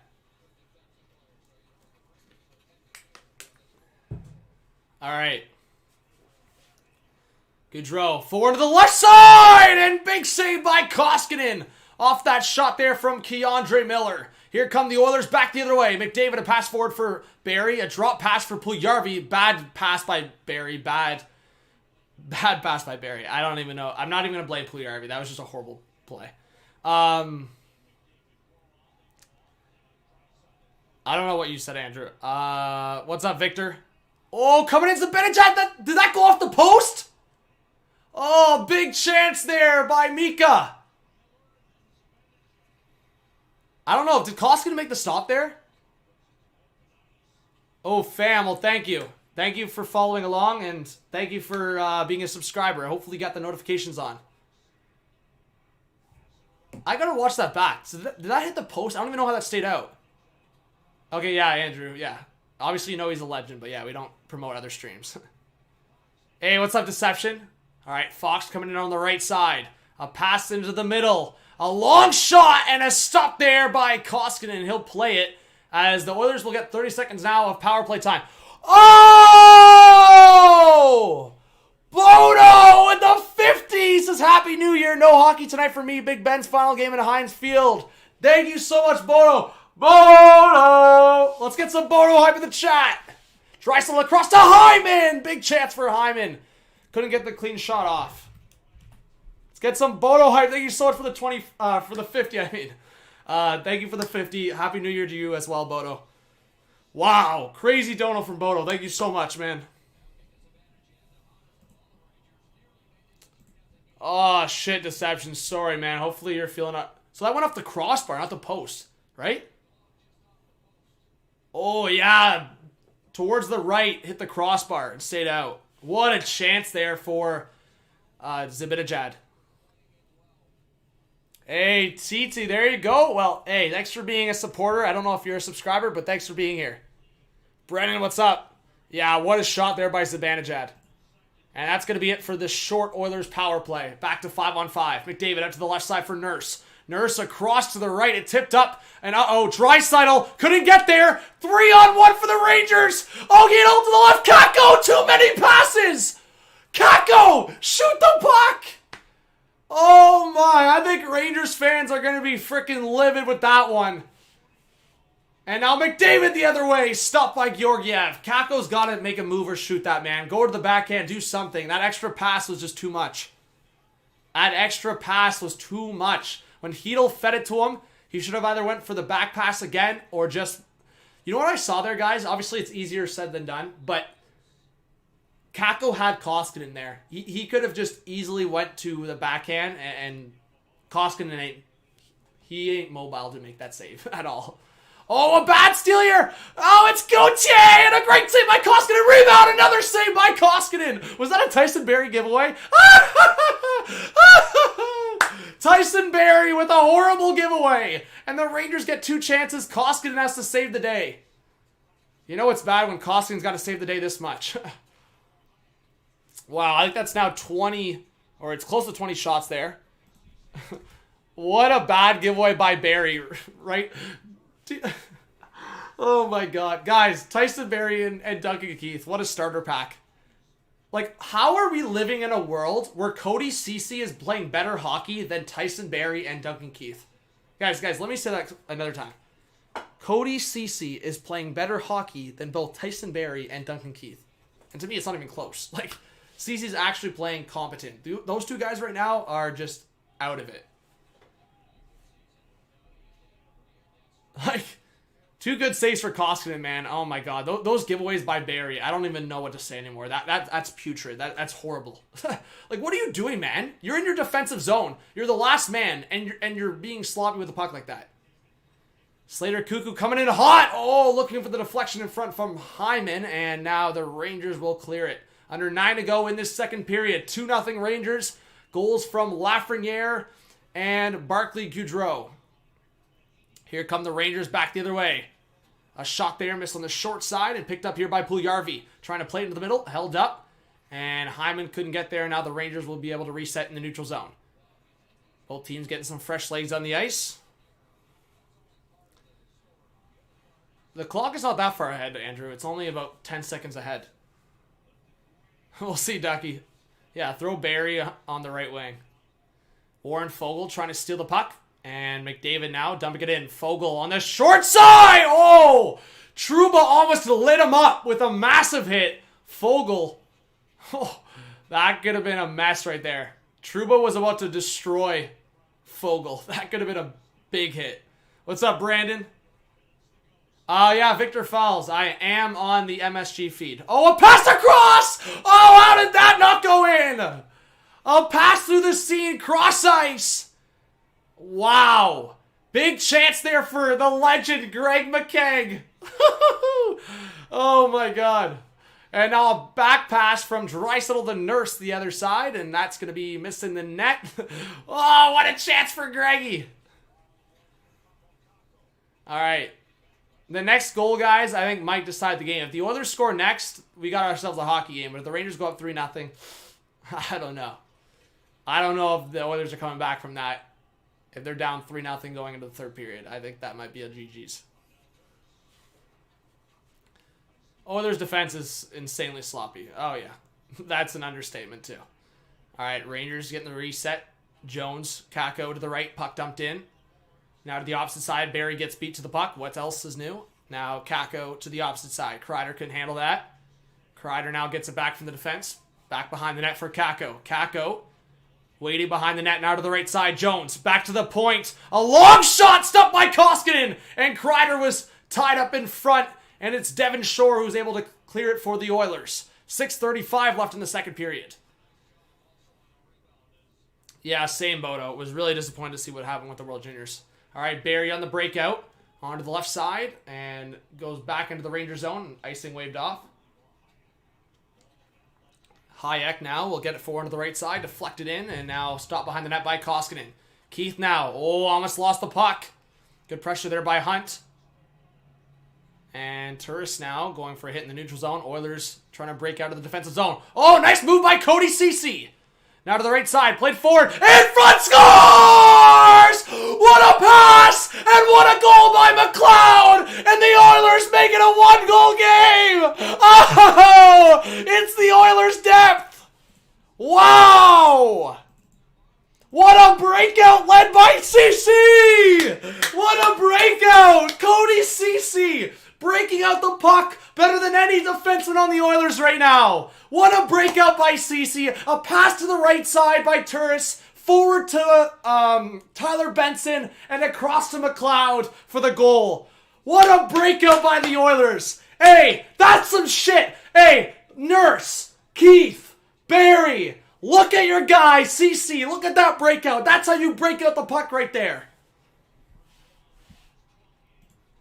Wow. And you know what's funny, guys? Not enough people... This is what you get on HTH. Everyone's going to talk about great pass by Tyler Benson. Amazing pass by Benson, 100%.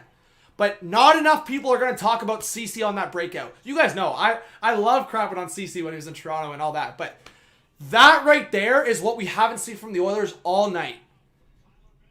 A clean defensive play, a clean breakout. He actually made a move. Ceci actually had the confidence to make a move there. And great bumper pass from Turris to Benson. And what a pass by Benson, man. That pass is legit. And McLeod, well, you still got to be skillful enough to finish that in tight. He let his teammates do the work and finish the job. So I got it. And man, guys, look at those names that were just involved in that play. Turris, who was put on waivers and sent down. So you got Ceci involved in that play. Turris, Benson, McLeod. Those are the four guys right now that just made big plays for the Oilers. Ceci, Turris, Benson, McLeod. Wow. Those are the names that are not maybe talked about a lot at all. And they just made huge plays for this Oilers team that was looking very down and out. And now we got ourselves a hockey game, folks. We have ourselves a hockey game. But guys, this has been the Oilers lately. They have been out of a lot of games. They truly have. Like, in terms of how they've been playing, they've been looking like a mess. But somehow they hang around. I don't get it, really. Somehow they hang around, and that's why I said I thought this game might just still end up being close, just because. And you know what, guys? I think a lot of credit goes to Koskinen, too, man. He made that blunder in the first period. If not for Koskinen in this game, I think Koskinen got a little lucky, too. But, like, Zibanejad off the crossbar, there's been a couple times where Koskinen just got lucky with a couple saves. But either way, he's hung in there. And he's made 20 saves already in this game. So, I think that's enough to be recognized. What a goal, man. What a goal. Yeah, deception, honestly. Yeah, I want to see more of Zach Jones, 100%. Wow, I still can't, man, that's something I don't see very often, or at least didn't see often with the Leafs at all. What Ceci just did there, that's pretty funny. He actually made a really, as like a guy that grew up playing as a defenseman, like, that it doesn't get much better than that. That was a really clean breakout there. and play by CC through the neutral zone. Anyways, Oilers now in the offensive zone, so trying to tie it up. They're getting the big boys out there. McDavid back to the point. A long shot was looking for the deflection from Hyman in front. And Nurse trying to keep it in, kept in there by Puljujarvi. Puljujarvi to McDavid. McDavid got that poked away from him. Puljujarvi recovers it to the half wall. Below the left circle, Hyman around the net! Great stick by Keandre Miller. Hyman probably gets that wraparound if not for that long reach of Keandre Miller. Now McDavid in the corner, gets knocked by Trouba. Behind the net, Hyman still with it. Hyman getting it poked away again by Keandre Miller, and the Rangers, led by Strome, will get it out. Lafreniere will dump the puck in. Who are you talking about, Zan? Oh, Barclay Goodrow? Barclay Goodrow is in around $3 million. $3.5 million, around there. Alright, off to the right side. Yamamoto with a shot. He fanned on it. Draisaitl down low. Yamamoto in the corner, being tied up there by Zibanejad. Yamamoto gets it poked away. Hayek trying to get the puck now to the opposite boards. It's Slater Cuckoo. On the reverse of the blue line, Fogle. Down behind the net, Draisaitl being pressured there by Hayek. Draisaitl still waiting, looking for Fogle in front. That was locked off. We got 4 minutes left in the second period. Out of the corner, Draisaitl at the half wall. To the right of Georgiev, still with it. First and second line for the Oilers.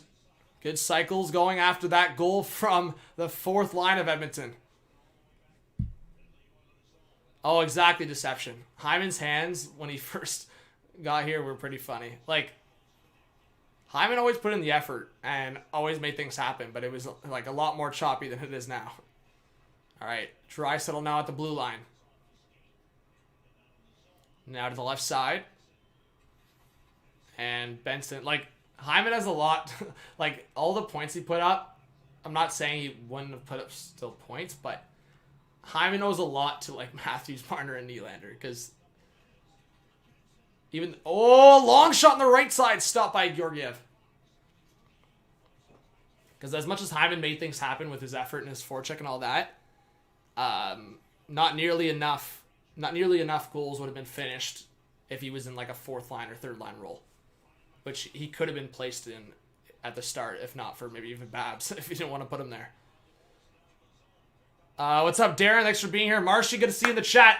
We got 100 in the chat. Good to see you. Thank you guys so much. Keep hitting that like button. And thank you again for the donos tonight. Jordan, Bodo, Tyler, Bad Dog. I'm hoping I'm remembering everyone. Thank you guys. Thanks to all the subscribers in the chat. And let us know if you're new. 2:25 here left in the second. A recent goal there by Ryan McLeod. Makes it a 2-1 game. All right, Bouchard now in the neutral zone in the reverse into the middle for Nurse. Nurse to the left side for Benson. Benson waiting across to the right. Puljujarvi trying to get there. He'll swing it around behind the net for McDavid. McDavid out of the corner. At the face-off circle to the right of Georgiev. A pass out to the right side. That was a little bit of ahead of Hyman there. I think it got deflected. Hyman now behind the net getting pressured there by Fox. Lindgren. I'll have to get a drink of water here in a sec. How's it going, Jared? Thanks for being in the chat. And a long dump in, and that's going to be an icing against the Rangers. All right, let me fill up the water. All right, I still got this in my... There you go. All right.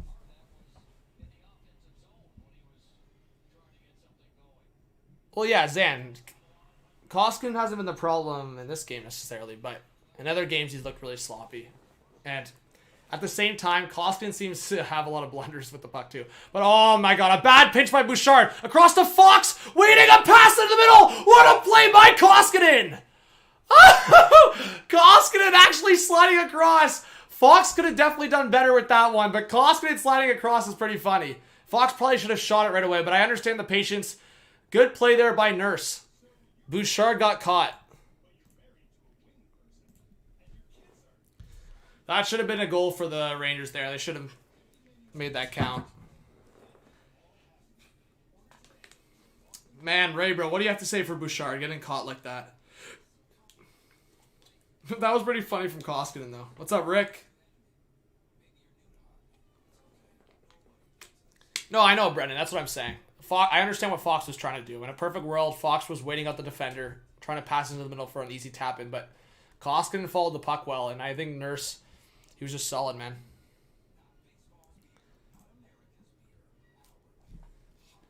Hey, I just saw that.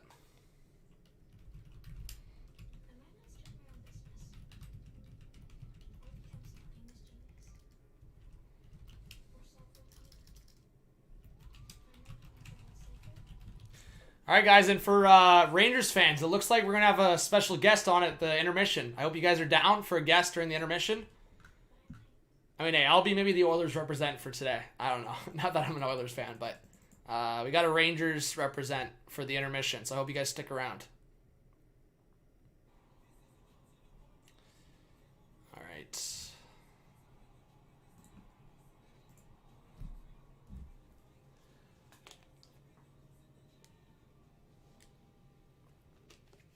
My laugh is priceless. Well, that's kind of my, yeah, I don't know. That's more of my entertainer laugh. The authentic laugh comes in sometimes at funny times. Like, I don't know. But I have a couple different laughs that come through. Philip says, will you do a buyer seller for trade video soon? Yeah, I will. I'm actually going to take a picture of that because I'm probably going to make that video for like February or maybe even sooner. I don't know. But thank you for reminding me.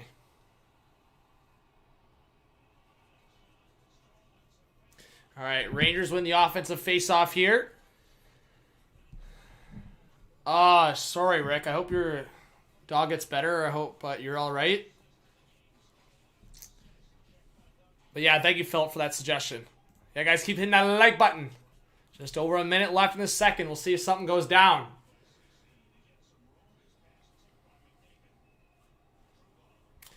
Yeah, Andrew.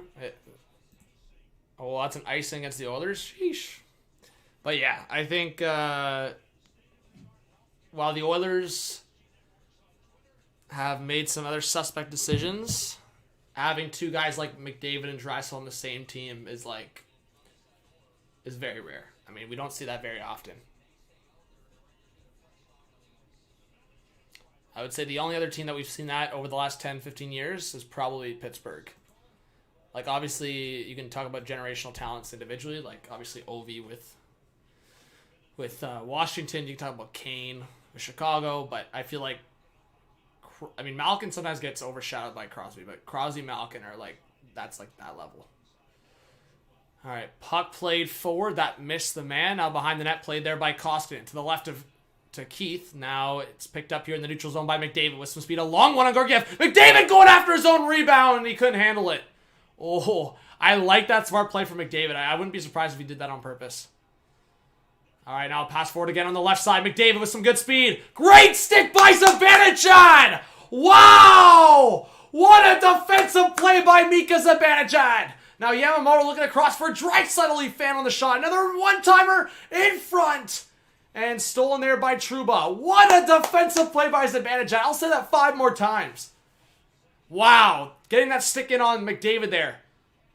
And another great defensive play by Zibanejad. Holy crap, man. This is a Zibanejad guy. Who's this guy?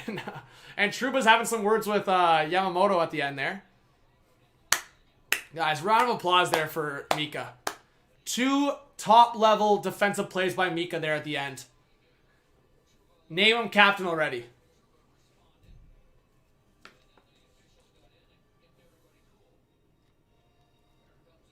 Oh, a little bit of a cross-check from McDavid to Trouba. So good pressure, yes. Good pressure there by the Oilers at the end, but nothing to show up for. Oh, amazing work by Mika. 100%, Joey. 100%. And you know what? For Mika, it would have been nice to get that goal. The one that hit the crossbar. It would have been nice on top of the great defensive game he's had. It would have been really nice for him to get that goal. And you know what?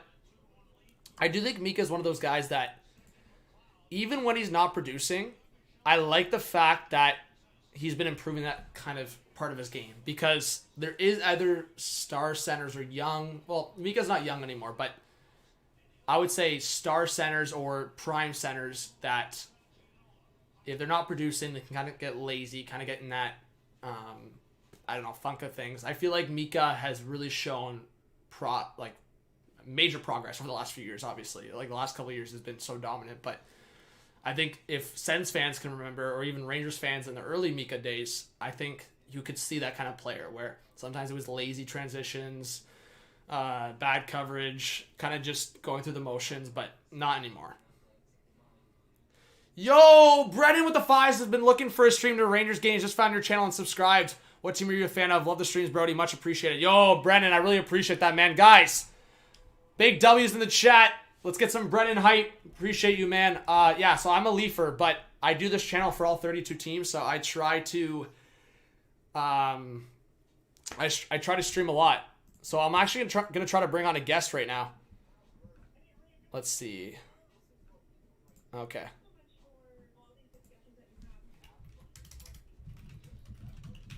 So, Brennan, I really appreciate it. And yeah, this is actually perfect timing. I'm going to bring on this Rangers fan right now, if we can. Let's see if I can make this work. Just to talk about the game so far. We'll bring him on for 5-10 minutes. So ask him some questions in the chat too, guys. Let's see.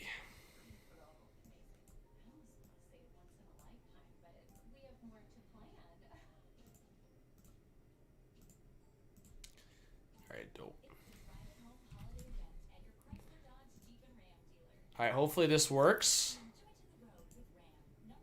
I think it should work.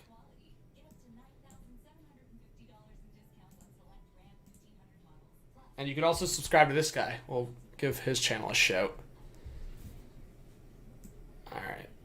And then, yeah. So we'll just talk about this this game so far. Just want to make sure everything's working. Yeah, dope. Alright.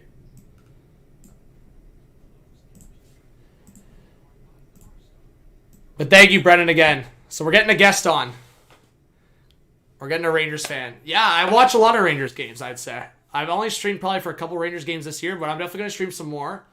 Because it seems like, hey, they're on a roll and they're buzzing. And I definitely, especially towards the playoffs, obviously want to stream a lot of the teams that are competing for playoffs. So, yeah, we'll definitely be doing a lot more Rangers streams.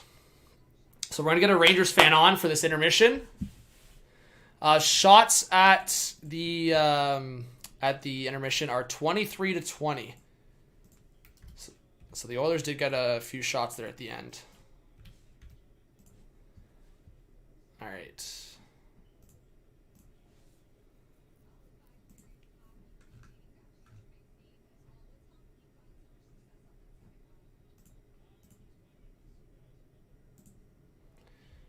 Oh, shit raging. Hopefully all's all right.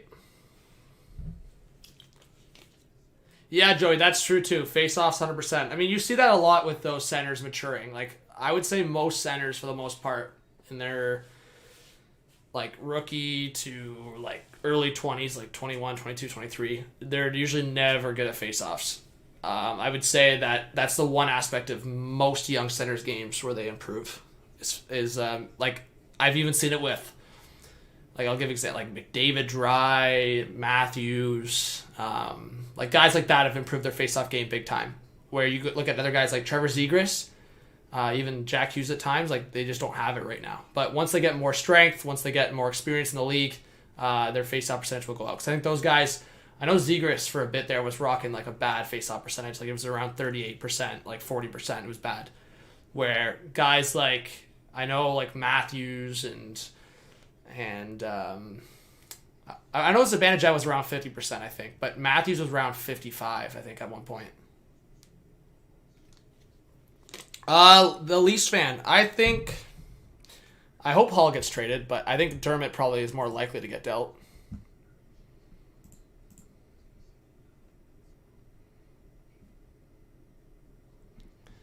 All right.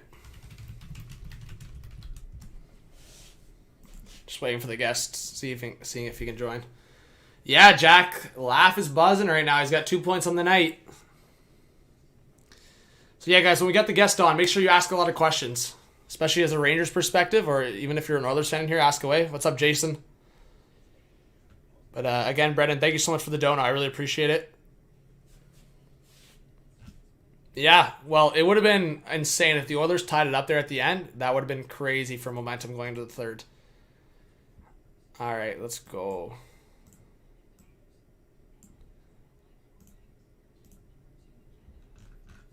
Let's see here. All right, he's in here waiting.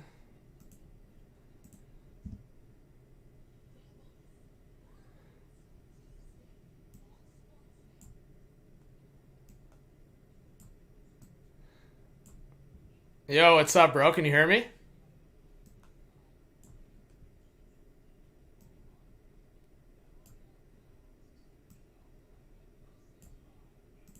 Hello, hello.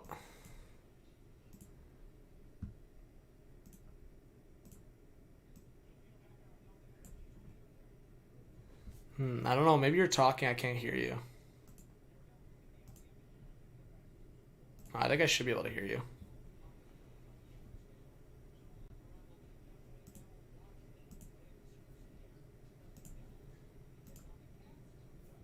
Let's see.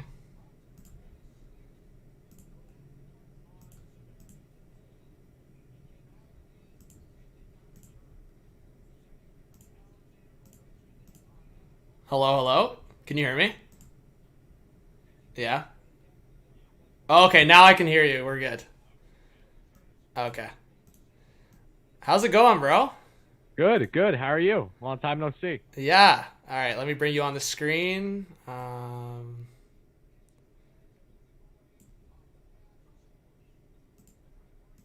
right, dope. All right, we got Wardy here. How's it going, bro?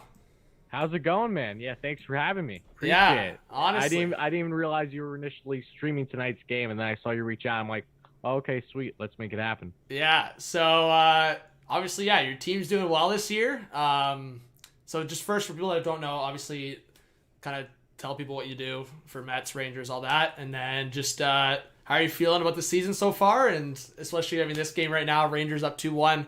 I mean, Kakos look better at times, and Lafreniere this game, obviously, a couple points. So what are you thinking?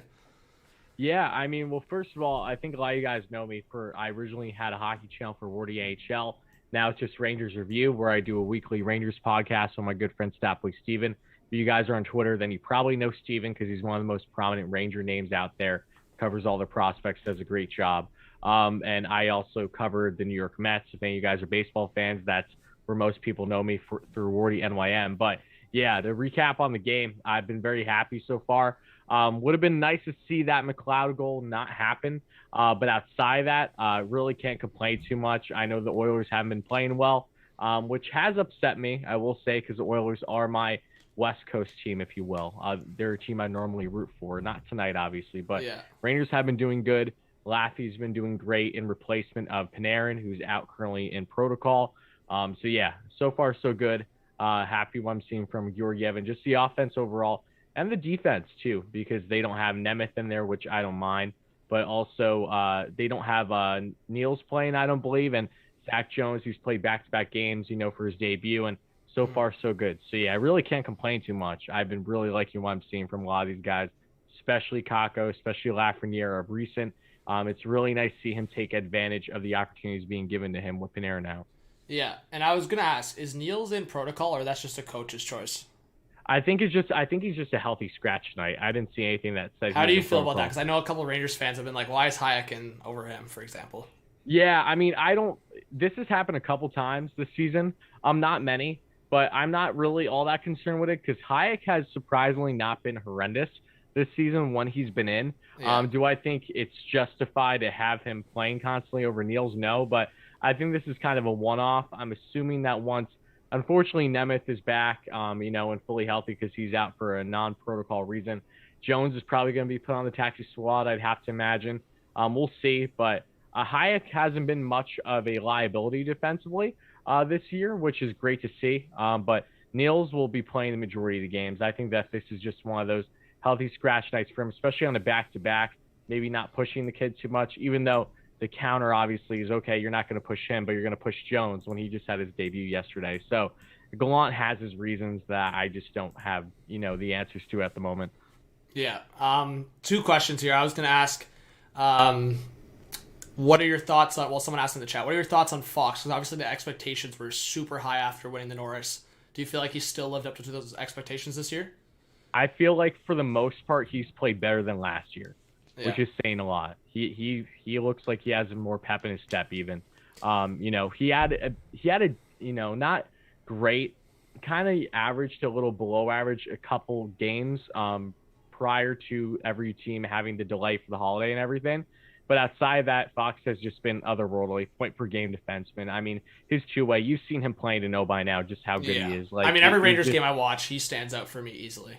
Yeah, he's just such a unique defenseman. He doesn't really remind me of anyone in the league. Like, he doesn't have the speed type, the flair that you get with someone like Cale Makar, but he's just so balanced, and he just keeps the puck in the zone like no tomorrow. And one-on-one, it is so hard to go up against him. And I mean, every single game, he just does something new that surprises me. So for the most part, yeah, I mean, at this rate, I don't see how he isn't going to be back-to-back Norris winner, or at least close to, at least heavily consideration. But yeah, he's just been a stud. I mean, he's been a nothing short of a blessing, man. He's awesome. All right, Wardy, we're gonna do something here. So I'm gonna make a few just like takes or just say a few things about the Rangers, and you call me out of my shit. If there's a couple things that you like disagree with, like call me out, or if you agree with everything, great. So this is basically what I'm seeing from the Rangers, at least for things that are not talked about a lot. I think this is talked about among the Rangers fan base. I think Trouba obviously is having a much better season, and from what I'm seeing, at least mobility and physicality. I think Julien Gauthier and Kevin Rooney, specifically with Gauthier on how I'm seeing tonight, I think he's one of the more underrated players just out there in general. I don't think he's talked about enough.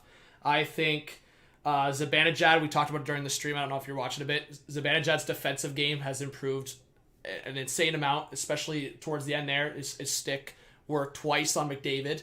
I think Keandre Miller, for a bigger guy, his stick reach is top notch with his mobility as a bigger guy. And I'll say that I think Lafreniere and Kakko, at least for now, are still showing glimpses of, like, because people have talked about it recently, are showing glimpses of still being those guys that Rangers fans want to be. But what I'll say this on the negative side, I do think that after, someone kind of mentioned in the chat, I do think after Fox, the Rangers don't really have, and that's why I think a lot of Rangers fans kind of want to see more from Eels. I don't know if the Rangers have a lot of, like, maybe those high offensive pushing defensemen, but we've seen kind of, I guess, moments from Keandre Miller, Trouba. I guess everything I said, what do you agree, disagree? What are you thinking? Yeah, no, I agree with you with basically everything for the most part, especially with Laffy and Kakko. Look, I mean, Kakko, his performance for the most part has been really strong this year.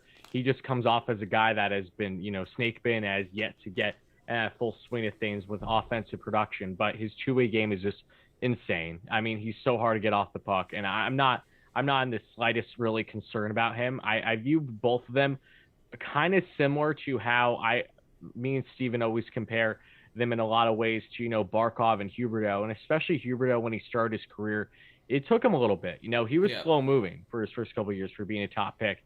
And I see a lot of those similarities in their game with both of them, quite frankly. So I'm really not concerned. Laffy's that guy where I'm waiting for him to start to take that next step. But at the same time, he's also been limited a lot. Gallant has not put him in constant opportunity after opportunity, with the Rangers now being in, this win now kind of stage and mode with Gallant.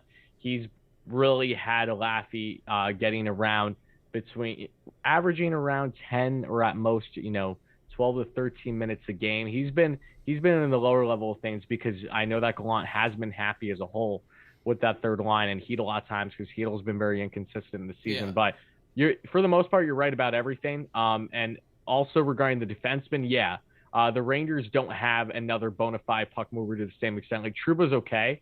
I think that's what I was going to make the point. I think because Trouba's been better in terms of, like, moving the puck, in terms of a little bit off. I think I was just looking at it. I think he has 6 goals. So I think that's helped a little bit. But I just continue on, like, what you were about to say. But I was also just going to throw in there, because Rangers fans have asked me about it.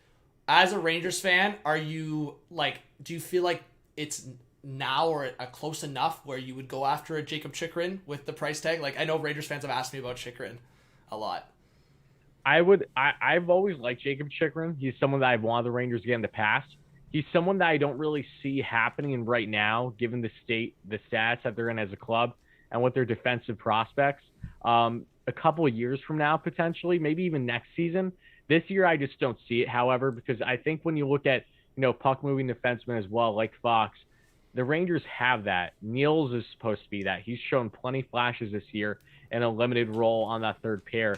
Zach Jones is Jones is deemed by many people as the left-handed version of Adam Fox. Not in a comp of saying that he's going to be a bona fide Norris winner and all these things, but they have a similar play style, and I've always been a big fan of Zach Jones. So I'm not really concerned on the defensive front with point production. I think Fox, is great to see him leading the way, but at the same time, everything's going to kind of go in the flow of things. Like Fox is going to command the power play, and then Niels will get more time as he continues to grow on power play 2, maybe even some opportunities on power play 1. And same thing with Zach Jones, as he's just getting his feet wet right now. So yeah, I mean, I would love Chychrun again, but he's not someone that I would expect this season. And knowing that they have to pay off guys soon, like Kakko and like Lafreniere, among other younger players, the Rangers are going to have to continue to be very strategic about how they operate with trades, because they're just not going to have the cap space like they have in previous years. Okay, and I mean, I've shared, so good Rangers talk. I know you said your Western team's Edmonton, so I know a lot of people have heard a lot of my thoughts on Edmonton right now, based on obviously watching this game, but just kind of their whole situation right now. I guess, what do you see happening the rest of this game? And if the Oilers, I guess, keep kind of losing a bit, what do you think is going to happen with this team? Or at least, are you still confident they're going to be comfortable for playoffs? I don't think they're going to be comfortable for playoffs. I think that they're going to be, teetering. I think they're going to be up and down throughout the year. I think that there's a solid chance that they come back, only because of McDavid, of course, and Dry. And that's not that I don't like a lot. I love Yamamoto. I love Jesse Puljujarvi and a bunch of other players. But, that's their 1-2 punch, obviously. So if the Rangers aren't able to shut them down, it won't surprise me. I mean, look, earlier this season, and I'm not trying to jinx anything, but the Rangers had a 4 or 5 goal lead on Edmonton. And then, all it took was just for them to get in a flow of things in the third period. And then the Rangers ended up losing that one somehow. So, I mean, we're going to see what happens. I think the Rangers are going to find a way to win this one. Maybe they go to overtime, but I'm liking their chances. But for Edmonton as a whole, they're just more and more the same. It's frustrating. They're very inconsistent. It reminds me a bit of how Taves and Kane's contracts have been a hindrance for the Blackhawks in recent years. And they've kind of been trying to figure out how to get the best out of their roster, with knowing that they have limited space. But, you see Edmonton, they're in a very similar spot. When you have those top stars and you're paying them that dough and you're not always making the right decisions, it's hard to balance things. And their bottom 6, it's always been frustrating for a couple of years now, with McDavid especially and Draisaitl. They just can't get enough balance there, and they're making the wrong moves. So it's frustrating from afar as a casual Oilers fan to watch it, because they need to be so much better than what they are right now. And, to just things like bringing back Mike Smith, nothing personal against him, on another year. It's like goaltending needs to continue to get short up. There's just a lot of things that the decision making definitely should have been better in the offseason with all that cap space, 100%. Yeah, I feel like they're doing too much of kind of, trying to put a Band-Aid on something instead of really facing things as they should and saying, okay, we need to address this fully, even if it means if they go into a little retool or something. Like, they have the core. Draisaitl and McDavid aren't going anywhere. You need to build the best product for them, and they haven't done that, and that disgusts me, to be quite honest with you. I really hope that changes in the near future. Yeah, they've got to make better for these years and not waste them. The way we've seen other stars sometimes wasted, they can't. But the game's back on quickly before I let you go. Prediction for the rest of the game. Where do you think it's going to end? Prediction, I think Rangers are going to win this one 3-1 with just an empty netter. That's my prediction. Oh, wow. Okay. Yeah. All right, let's see. So right down to the wire. All right, Wardy. Appreciate you, man. Let's do this again sometime. Thank you so much, man. Have a great rest of your night. Let's go Rangers. All right, go follow Wardy. I'm going to promote him after, drop his link. So thanks, man. Appreciate you. Appreciate you. Peace. All right. What a legend. What a legend. Big dubs in the chat for Wardy. I don't know if the mods are here, but I know I'll pull it up myself. We got an icing there against the Rangers. But yes, that was Wardy. He has a Mets channel. If there's any Mets fans in the chat, I'll pull up. I don't know if he wants to if he's watching right now, you can just comment. But I think it's Wardy NYM, yeah.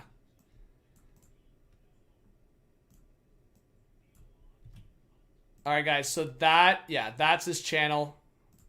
Wardy NYM for Mets, and then he does Rangers review as well. Yeah, I know a lot of Rangers fans talk about Mika, Fox, or I'd say Mika, Fox, or Trouba for captain. I don't think many people say Panarin, but we'll see. But thank you guys for listening. Big shouts to Wardy again. Unreal. And yeah, there he is in the chat. All right, give him that wrench. There we go. Yeah, so go support him, especially if you're a Mets fan too. Go support him. All right, and get your predictions in the chat. Like I said, guys, I said 3-2 or 4-3 Oilers at the start of the game. I thought this could be a game for the Oilers to win. And Draisaitl with some speed down the left side. And I believe that deflected a play, so face-off will probably stay inside the Rangers zone. Let's go. We got 150 likes. Let's get 200 likes by the end of this game. Let's go. All right. Either way, guys, I think this is going to go down. I agree with Wardy. I think this is going to come down to the wire. Whether it's an empty netter and the Rangers win or the Oilers tie it up. So that's what I'm thinking. I think 3-2 is probably more realistic. But 3-2 or 4-3 is where I'm seeing it. I'm thinking probably 3-2 for a team. We'll see what happens, though. Or yeah, I guess it could be 4-2 Rangers with an empty netter. Maybe Oilers tie it, Rangers score one. Who knows? All right. Puck deflected into the Oilers zone here. Going after it. McKay, and he gets tripped up. And there's going to be a penalty against the Oilers. And I think, is that McLeod or Barry with the penalty? It's going to be McLeod. So McLeod, who scored the big goal for the Oilers in the second period, is going to go to the box for tripping. Rangers power play.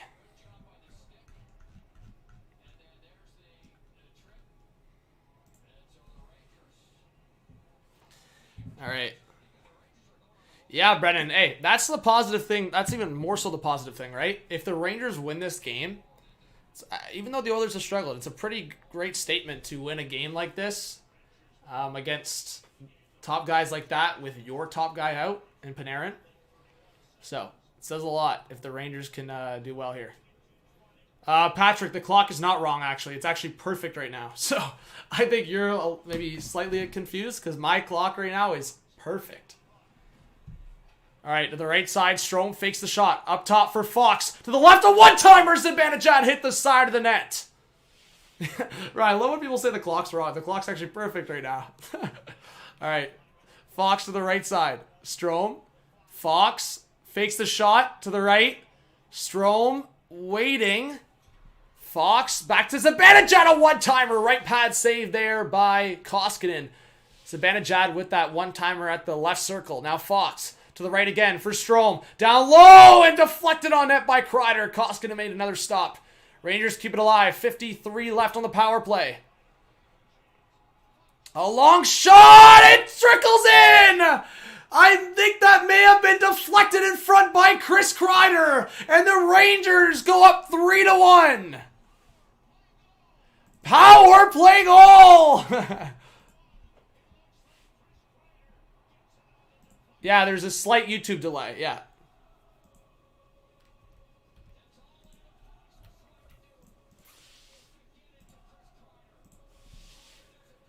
Wow. YouTube delay is like 5 to 10 seconds. That just trickled in. I think Kreider got a piece of it. So Fox with the point shot. Let's see. Oh, yeah. Big deflection there by Kreider. That would have been an easy save for Koskinen. Kreider just got a slight deflection on it. That's Kreider's specialty right there. Wow, Kreider's 20th of the season. It's insane.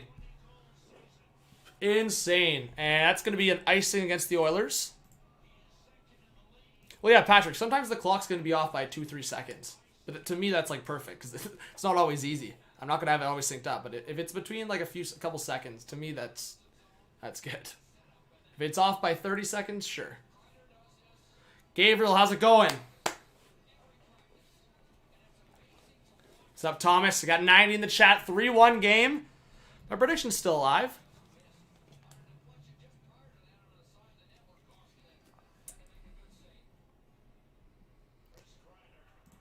Yeah, bad luck. I think that went right. The way I saw the puck, I think it went right here. Like right below the arm, right above the pad, somewhere in there. So, yeah. The armpit hole right there on that glove side. So, yeah, 20th goal this season for Crides. And, I don't know if someone can give me that count. I'm sure probably at least half of them, or close to half of them, are probably on the power play. I mean, I could probably pull that up. Let's see. Maybe not quite half, but Kreider loves that net front presence on the power play. Let's see. Power play goals? Oh my god. That's his 12th on the power play. See, I was being reserved saying that half of them are on the power play, I guess. Wow. Chris Kreider's got 12 goals on the power play. 12 of his 20 goals are on the power play. That is insane. When do we see that? When do we see a player have more goals on the power play than even strength? That is actually insane.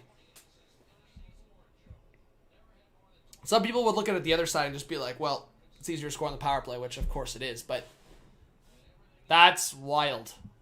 I would love to know, I would love to know who's actually leading in power play goals. Kreider's got to be up there for sure. Not leading the league with 12, but he's got to be up there. I'm actually curious. I'm going to try to do that research quickly, guys. So 3-1 Rangers lead. That's what we do here on HDH. We give you the updated stats here. So let's see.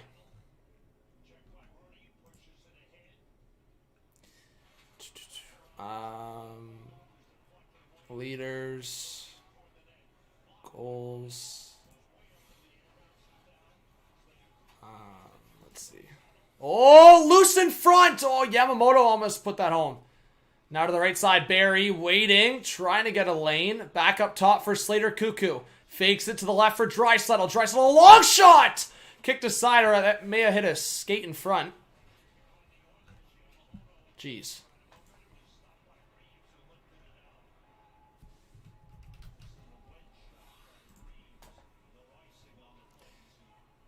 Let's see.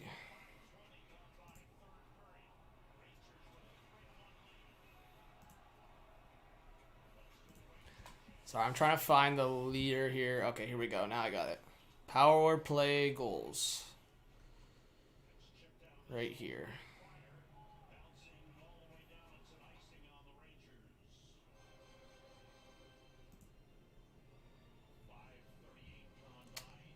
Okay, so Kreider's actually second in the league behind Draisaitl. So guys, this is the count right now. Draisaitl is top in the league with 13 power play goals. Kreider's got 12 power play goals. Matthews has 8 power play goals. Rantanen and Stamkos have 7 power play goals.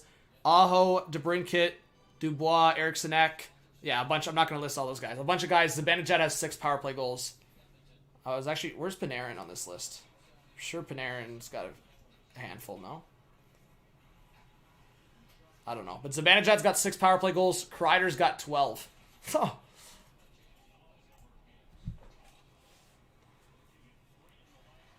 Oh, Ovi's at 2? Wait, what? Why does it... Yeah, that count didn't... I don't understand. Why isn't Ovi... Yeah, where's Ovi on this list? It doesn't show Ovi. That's so weird. Yeah, I figured Ovi was up there. No, it says Ovi has 6 power play goals. What? Maybe this list is wrong. I don't get it. It says Ovi's at 6 power play goals, so maybe that is what it is. But hey, Kreider top 3 for power play goals. That's pretty crazy. Lafreniere on the left side with a shot stopped by Koskinen. Okay, Nixter, don't confuse me. I was right. Yeah, Ovi has 6 power play goals. That's insane. Kreider has 12. Good chance by Lafreniere.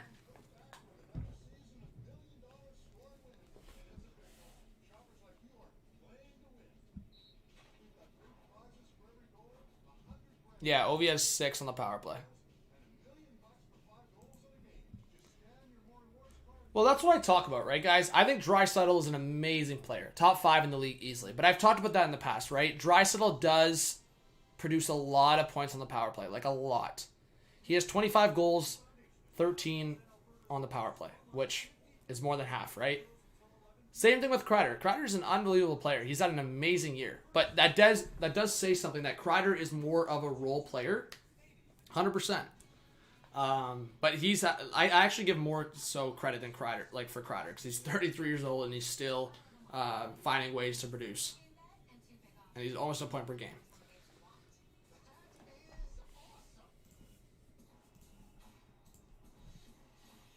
What's up, Multi? Appreciate you being here. We got 70 in the chat. Let's get some more people again back in here. Let's get 200 likes if we can.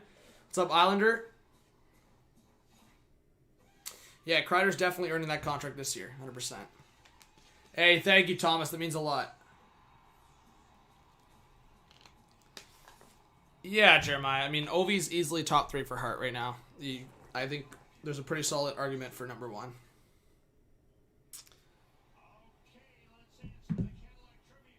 Oh, yeah. 20 goal. Yeah. Kreider's 100%. I would say, Joey, Kreider is 110% going to hit 30. I would say likely hits 35. Has a really good chance of hitting 40, but for sure, no question. If he stays healthy, 10 more goals in the next, 45 games? Yeah, he will. So, the floor at this point for Kreider will definitely be at least 30 goals in the season. Yeah, Yola. Kyle Connor continues to be a guy that not enough people talk about.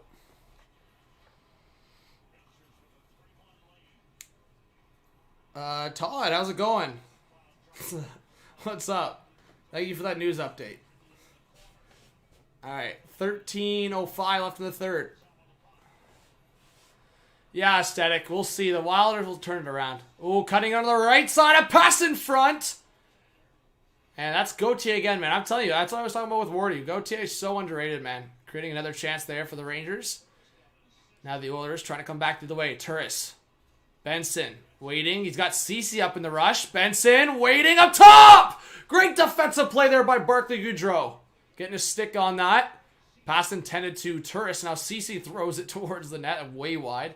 Drysdale off a body. Kept in there by Barry. Now Barry back to Drysdale across the blue line. What was that? Oh my! Barclay Goodrow steals it from Drysdale. Great back check there by Warren Fogle. Who was that came in hot off the bench? That's such an L. Who was that? Oh my god, now penalty coming to the Oilers. Who was that came off the bench? They screwed that up for Drysdale. Now Fox, down low. Out to the boards. Zibanejad trying to go back after it. Another delayed penalty coming to the Oilers. I cannot believe this, man. And the whistle. I gotta rewind, guys. I want to see who was the idiot that came off the bench and screwed that up with Dry there. Oh my. The penalty is Yamamoto. Let's see. Who was that? Was that Slater Cuckoo? What an idiot. Slater Cuckoo. Oh my god, Slater Cuckoo. What a dummy. Idiot. That, are you okay? No, guys. Warren Fogle made the good defensive play. Slater Cuckoo's the one that screwed it up for him on the left side, number 20. Fogle made a really good defensive play on the back check. What's up, Nick? Yeah, we'll see if Kreids can get another one. Zibanejad on the left side. That one over the net. And Fox can't keep it in. Oh, that could have been a break for Hyman, man. Good recovery by Fox. That could have been dangerous. What's up, Hudson? Will. I think I like the newer Sens jersey. Yeah, I like that logo. For sure. I definitely think the newer Sens jersey is more clean. Hey, Sharms. Good to see you in the chat. Blue Jays ABC. Thank you guys for sticking around in the chat. Let's get 200 likes.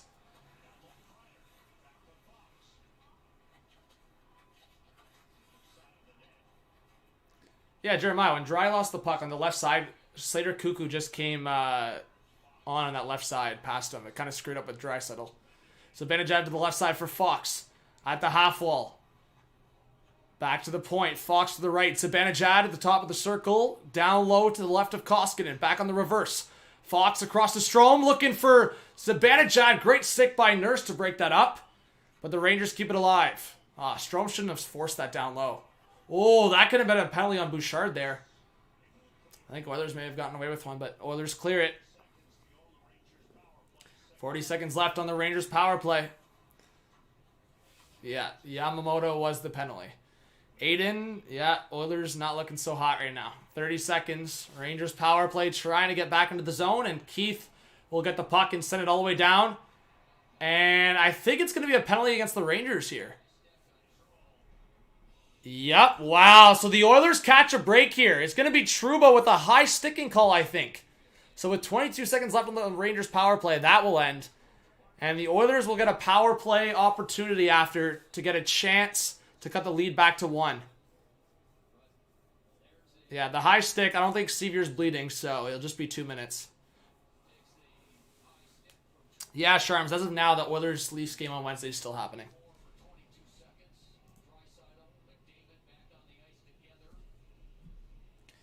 So, yeah, 4-on-4, 22 seconds. What's up, Hazel? Henry, good to see you in the chat. Hey, let's go. 3 more likes to 160. Got to get that 200 by the end of the game. Yeah, John Burns, I think it would be wild to see all 3 of Edmonton, Calgary, and Vancouver in the playoffs this year. I hope. All right, Barry to the left for McDavid. McDavid cutting in, and he gets pushed in the net, it looked like. Georgiev fell, and now the Rangers will recover the puck. 5 seconds left on the 4-on-4, and now the Oilers will go to the power play. So the Oilers basically got to score here on the power play. They've got to score, and we'll have a crazy ending. That's what I hope, man. I hope we got a good ending to this game. McDavid through the neutral zone. Sauce to the left for Yamamoto. Yamamoto stops up at the half wall to the right of Georgiev. Down low, McDavid. McDavid still with the puck, protecting the puck there from Keandre Miller. On the reverse down low for Draisaitl. Up top for McDavid. McDavid back to Draisaitl at the top of the circle. Barry fakes the one-timer at the top of the blue line. Now Draisaitl back to Barry with the one-timer. Stopped by Georgiev, and he holds on.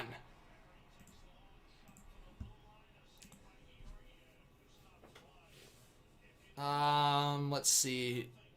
Yeah, Colton. Yes. Trouba hit him up high. Oh, John Burns. I did enjoy that Justin Hall shorthanded goal. Of course. Of course I did.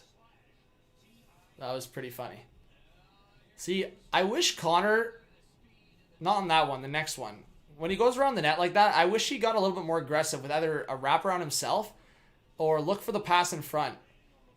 Because the Oilers just ran about 40 seconds. I understand they're trying to build up for a shot, but just with McDavid's speed and how dangerous they are in around the net, even getting a garbage goal, it doesn't always have to be the highlight reel goal. Try to tuck it or just throw it towards the net. Get a bouncing puck. And Rangers win the face-off forward, and the Oilers are going to have to reset here in the neutral zone. Draisaitl lost the puck there. Rooney with the pressure, but he recovers. That would have been another bad giveaway there by Draisaitl. McDavid to the right side for Draisaitl on the reverse, kept into the point there by Barry. Down to the right side, McDavid trying to get the puck. Fox cuts him off. Draisaitl recovers it to the half wall. Back to the point for Barry. Barry keeps it alive. To the left side for Yamamoto. Yamamoto on the half wall. McDavid waiting. Gets it down low on the left side. Still with it. He'll turn back around. Didn't like what he saw. Back to the point for Barry. To the left side again for McDavid. McDavid looking across for Draisaitl. That hit a stick. Draisaitl recovers it. Barry with the one-timer, and that was tipped. I don't know why Barry's shooting from there, man. The Oilers just recovered the puck. Oh, Draisaitl steals it! Waiting to McDavid! Oh, what a save by Georgiev!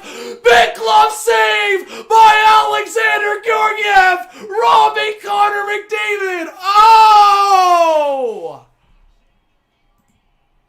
Oh! Oh! No way!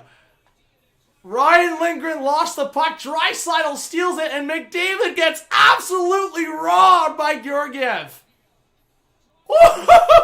Pads out, glove out.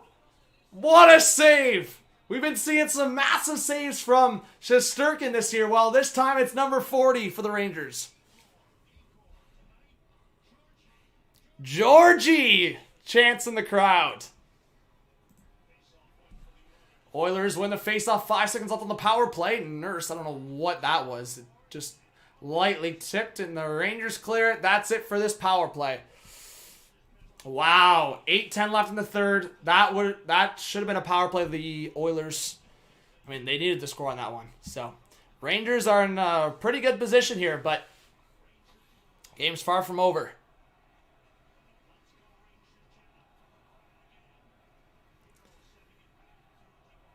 Yeah, Brennan, that was a crazy save. Crazy save. I mean, I will say the way Draisaitl was framed up, I think the whole building was expecting a pass there from Draisaitl, the way he was framed up with his body. I mean, maybe the smart thing would have been to just shoot low, catch Georgiev by surprise if you were Draisaitl, but yeah, the way his body was framed up, I think everyone was expecting a pass. Yeah, Mike, that was a crazy save. Hey, there you go, Blue Jays ABC. Hope the best for you. Nikki, there you go. Yeah, let's get 100 in the chat. 200 likes. I'm down for that. All right, on to the right side. Benson up top. A tie-up. Keith coming in with a shot. And that tipped out to the corner. Turris now getting tied up by Zibanejad. CC keeps it in, but gives it away to Kreider. Kreider now up the right side. He'll just poke into the Oilers zone. And now the Oilers getting a reset. Duncan Keith through the defensive zone. Almost lost it there to Greg McKegg. And now forward for McDavid, who's back on the ice. McDavid, a drop pass! And Draisaitl's shot. Right toe save by Georgiev, who's dialed in right now. Keith to the right side for Cece. Up top for Yamamoto. So they got McDavid, Draisaitl, Yamamoto out there together. Against the Rangers' fourth line. Honestly, that's a top-notch change there by Tippett, but the Rangers actually were able to shut that down. And wow, that almost could have been a big hit. Freaking Greg McKegg almost got rocked. I don't know which Oilers defenseman that was. Maybe it was Cece or Keith, but someone was coming in to absolutely demolish Greg McKegg and just missed. Well, yeah, Jeremiah. I mean, Wardy said empty net for the Rangers, but he did say 3-1, so we'll see if he was at least right on the score. All right, Puljujarvi now through the neutral zone. Out to the left side. Fogle trying to dump it in. Fox turns it around. 3-on-2 the other way for the Rangers. A reverse pass. Strowman to the middle. Deflected. Scores! I think that goal is going to go to Ryan Strome. It went off an Oilers player. Oh, my God. No way. No way. I don't know if that went off McLeod or who in front. Maybe Fogle. But either way, it's going to be a Rangers goal. And it's going to go to Ryan Strome. Ryan Strome was trying to center it to, I believe, either Barclay Goodrow or Lafreniere. Let's see who that went off of. It went off the skate of Tyson Barrie. Oh my God. Oh my God. Oh my God. You can't make this stuff up. You can't make this stuff up. I was like, oh, did it go off McLeod? Did it go off? Oh my God, you can't make this stuff up. Oh my God.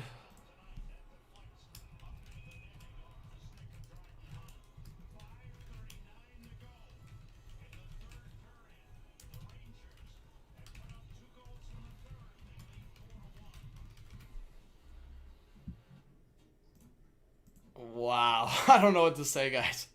You can't make that shit up. Obviously, that's like a fluke play, but the fact that like Barry's been freaking dogging it and shit in the bed and that goes out. Oh my God.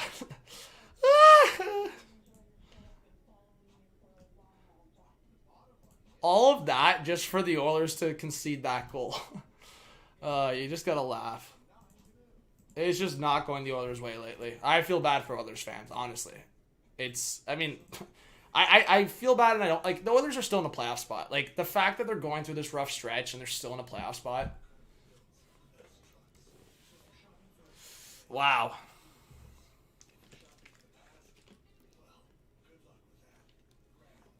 Yeah, Ryan Strome was traded by the Oilers, 100%. I still can't believe that trade tree of the Oilers, for that small trade tree. The Oilers had Jordan Eberle, traded Eberle for Ryan Strome, and then traded Ryan Strome for Spooner. And got nothing for Spooner. So basically got 0.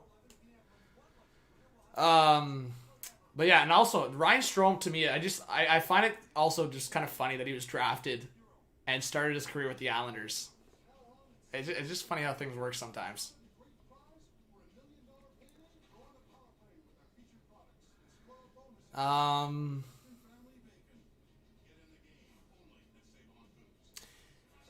Yeah, I haven't been playing the goal horns because I don't know what happened to my Rangers goal horn, so I ended up not playing any goal horns tonight for either team. So But I don't understand. I literally had my Rangers goal horn here. I don't know what happened to it.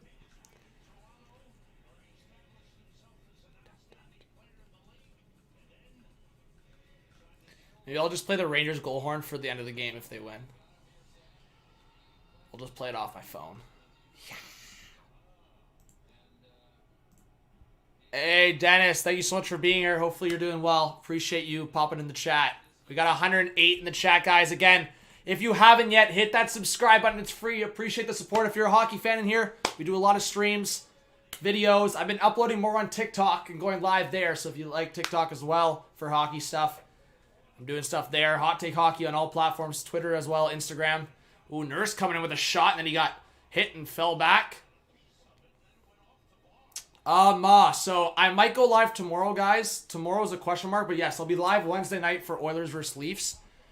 But if I'm just looking at tomorrow's schedule, ooh, a long shot there by Bouchard. I don't know how Gorgiev saved that through that traffic. Like tomorrow night, these would probably be the games I'm looking at. Devils, Bruins, Flames, Panthers, Avalanche, Blackhawks is probably the 3 games I'm looking at for tomorrow. So look out for maybe a stream tomorrow, maybe a short stream. Maybe I just stream for a third period tomorrow. But Wednesday I'll stream for Oilers, Maple Leafs. Thursday, if I stream, I'm likely doing the Penguins-Flyers game. I would think I'd end up doing that game. And if I stream Friday, I would likely stream Capitals-Blues. And if I stream Saturday, I guess it could maybe be Leafs-Avalanche. We'll see. Penguin Stars could be fun in the afternoon if I stream that. Thank you, Patrick. Appreciate it. I'll sync it up. I just let the clock run too long. That's why. All right.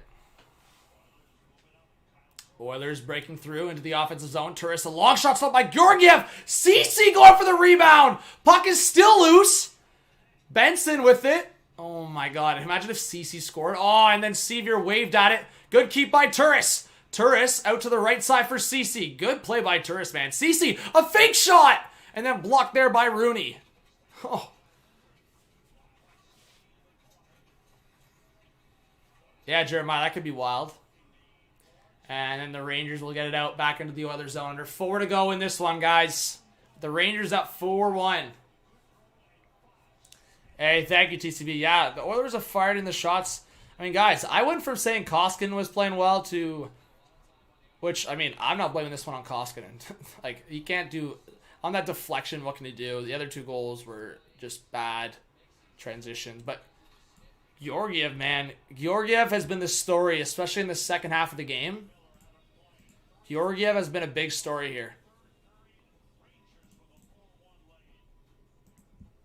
Some of these saves that Georgiev's made through traffic, that save on McDavid.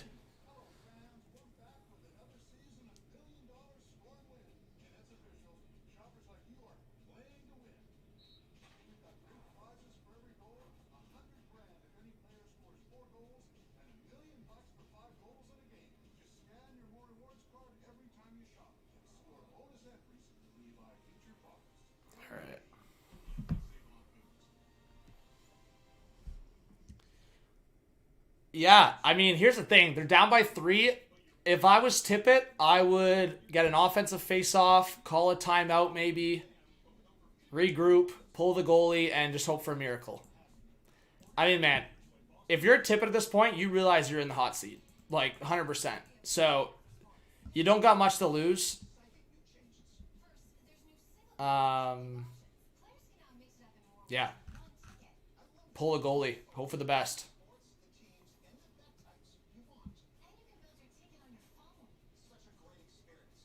I didn't even see that. Greg McKegg freaking cross-checked Koskinen from behind in the net.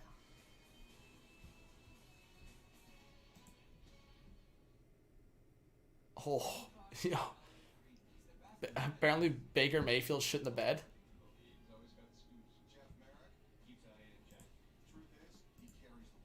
All right. Hey, Chris, what's up, man? Thank you for being a subscriber. Appreciate you being in the chat. Let's get some Chris hype. Yola, I just think probably Fox is more valuable just because, like, look at what the Rangers are doing tonight without Panarin, right? Panarin's insanely valuable to the team. Panarin is a star. But I think Fox is probably just more valuable. You take Fox off the Rangers, that defense is in trouble, especially with producing offense, producing transition plays. But obviously, Panarin's a bit of Jad. Like, these guys are top tier. Panarin's a star. But yeah, like, just to kind of answer your question, I just think Fox is extremely important to this team. And honestly, it's hard to say, like, watching Georgiev tonight, that, like, Shesterkin is, like, by far the MVP. But Shesterkin, obviously, this season has been a big MVP for the Rangers in a lot of games, the way he's played. All right, Rangers cycling in the offensive zone. Barclay Goodrow on the reverse, back behind. That went past Strome. I've liked this line tonight, guys. Strome, Lafreniere, and Goodrow. Correct me if I'm wrong in the chat, but they've produced, like, 3 of the 4 goals, I think, for the Rangers. So, this line, I've liked this line tonight for the Rangers. You guys correct me if I'm wrong, but... Yeah, Patrick. I appreciate you guys letting me know about the clock, but it's not always going to be perfect. Oh my... Stop. And now there's a penalty coming to the Oilers. This is just a shit show, man. Like, Tippett. Buddy, like, why are you putting these guys out on the ice? Warren Fogle takes a hooking call in the offense. Like, this is just a freaking shit show. You're down in the game and you're taking a penalty in the offensive zone. I can't believe this. Oh my. Embarrassing, man.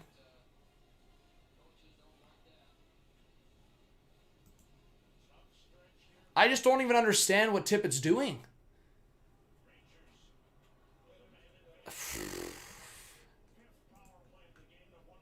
Like, buddy, you have barely anything to lose right now. Well, you have your job to lose, but you're going to lose it anyways if this keeps up.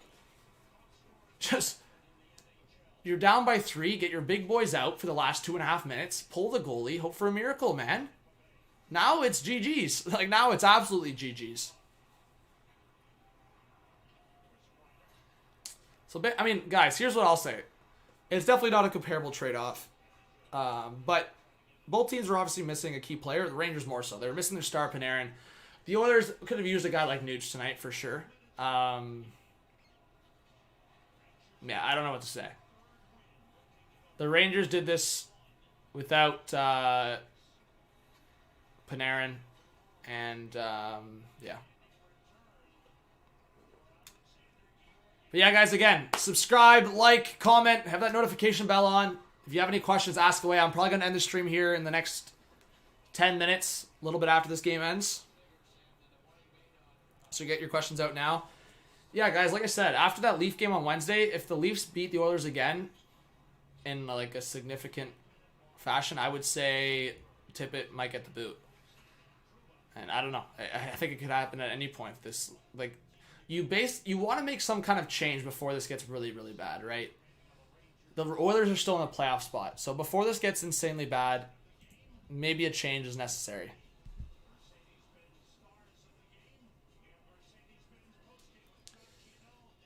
But that was just, yeah.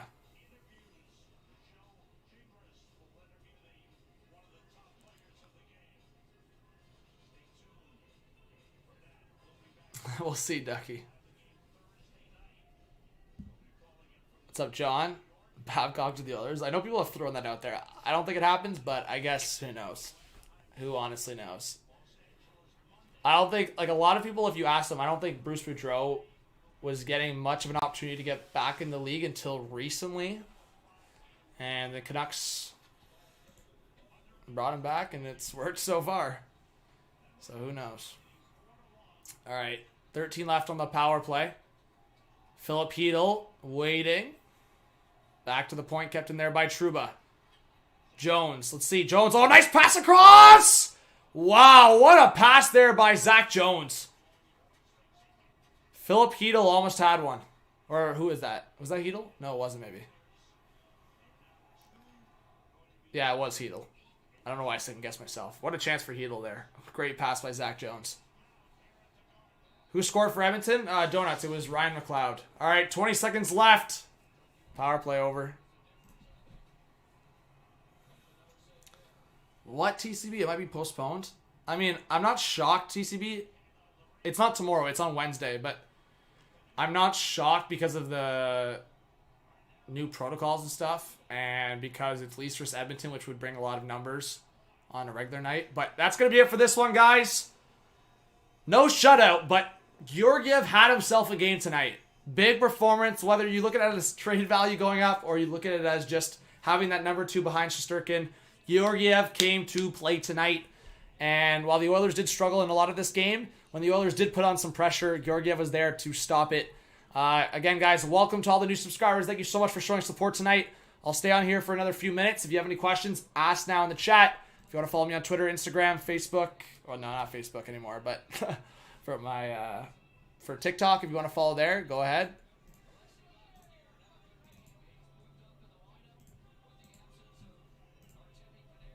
Mikey says, number 1 team in the NHL.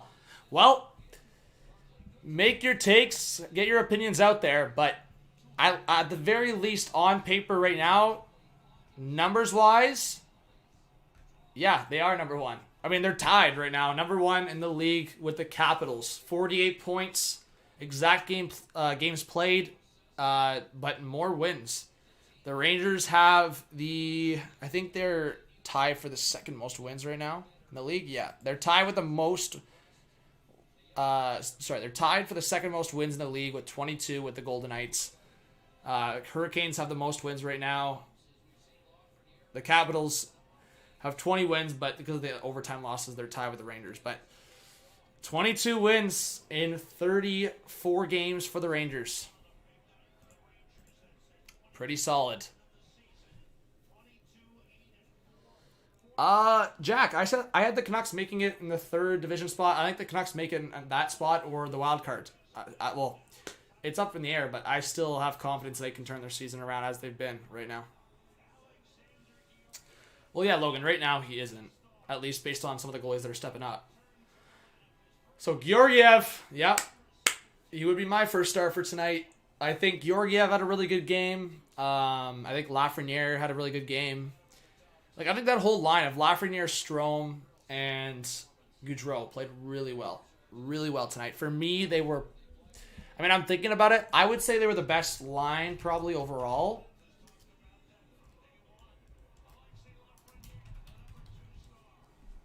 Wait, who was the first star, though, for the Rangers?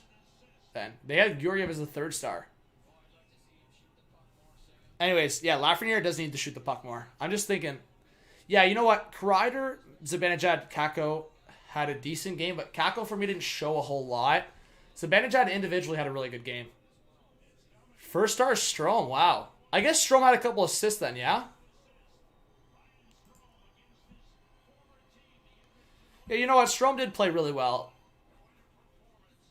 Yeah, Strome had a 3-point night. So statistically, Strome deserves the first star, but I'd say the way Georgiev made some saves there. Yeah, you know what? I'd say those are the deserving 3 stars. Strome had a 3-point night. A little bit lucky on that goal, but he had a good game. Solid from the Rangers. Oilers, shit's spiraling right now a little bit. Jake, I'll say this, Jake. If the Canucks make the playoffs, Bruce Boudreau probably wins Coach of the Year, or at least he's in the top 3 for nominations, for sure. At least he should be. But yeah, guys, let's go. If you haven't yet, hit the like button. We're 30 likes away from 200. Hit that like. I'll do a few more questions, then I'm out. Hey, Dark Magic, appreciate you. What's up, Hockey Froggy? Great game, could have been a nail biter. See you, John. Yeah, thank you. All right, any last questions? Antonio Brown, that guy is a write-off right now.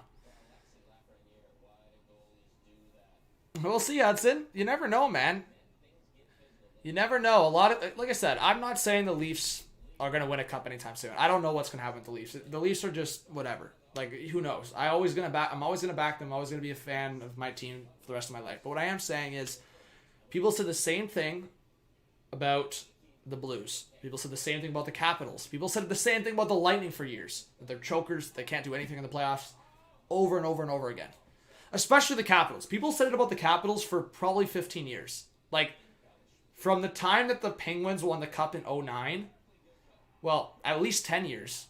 like for 10 years at least, people said the Capitals were pure out chokers, that Ovi was a fraud because Crosby had the cups.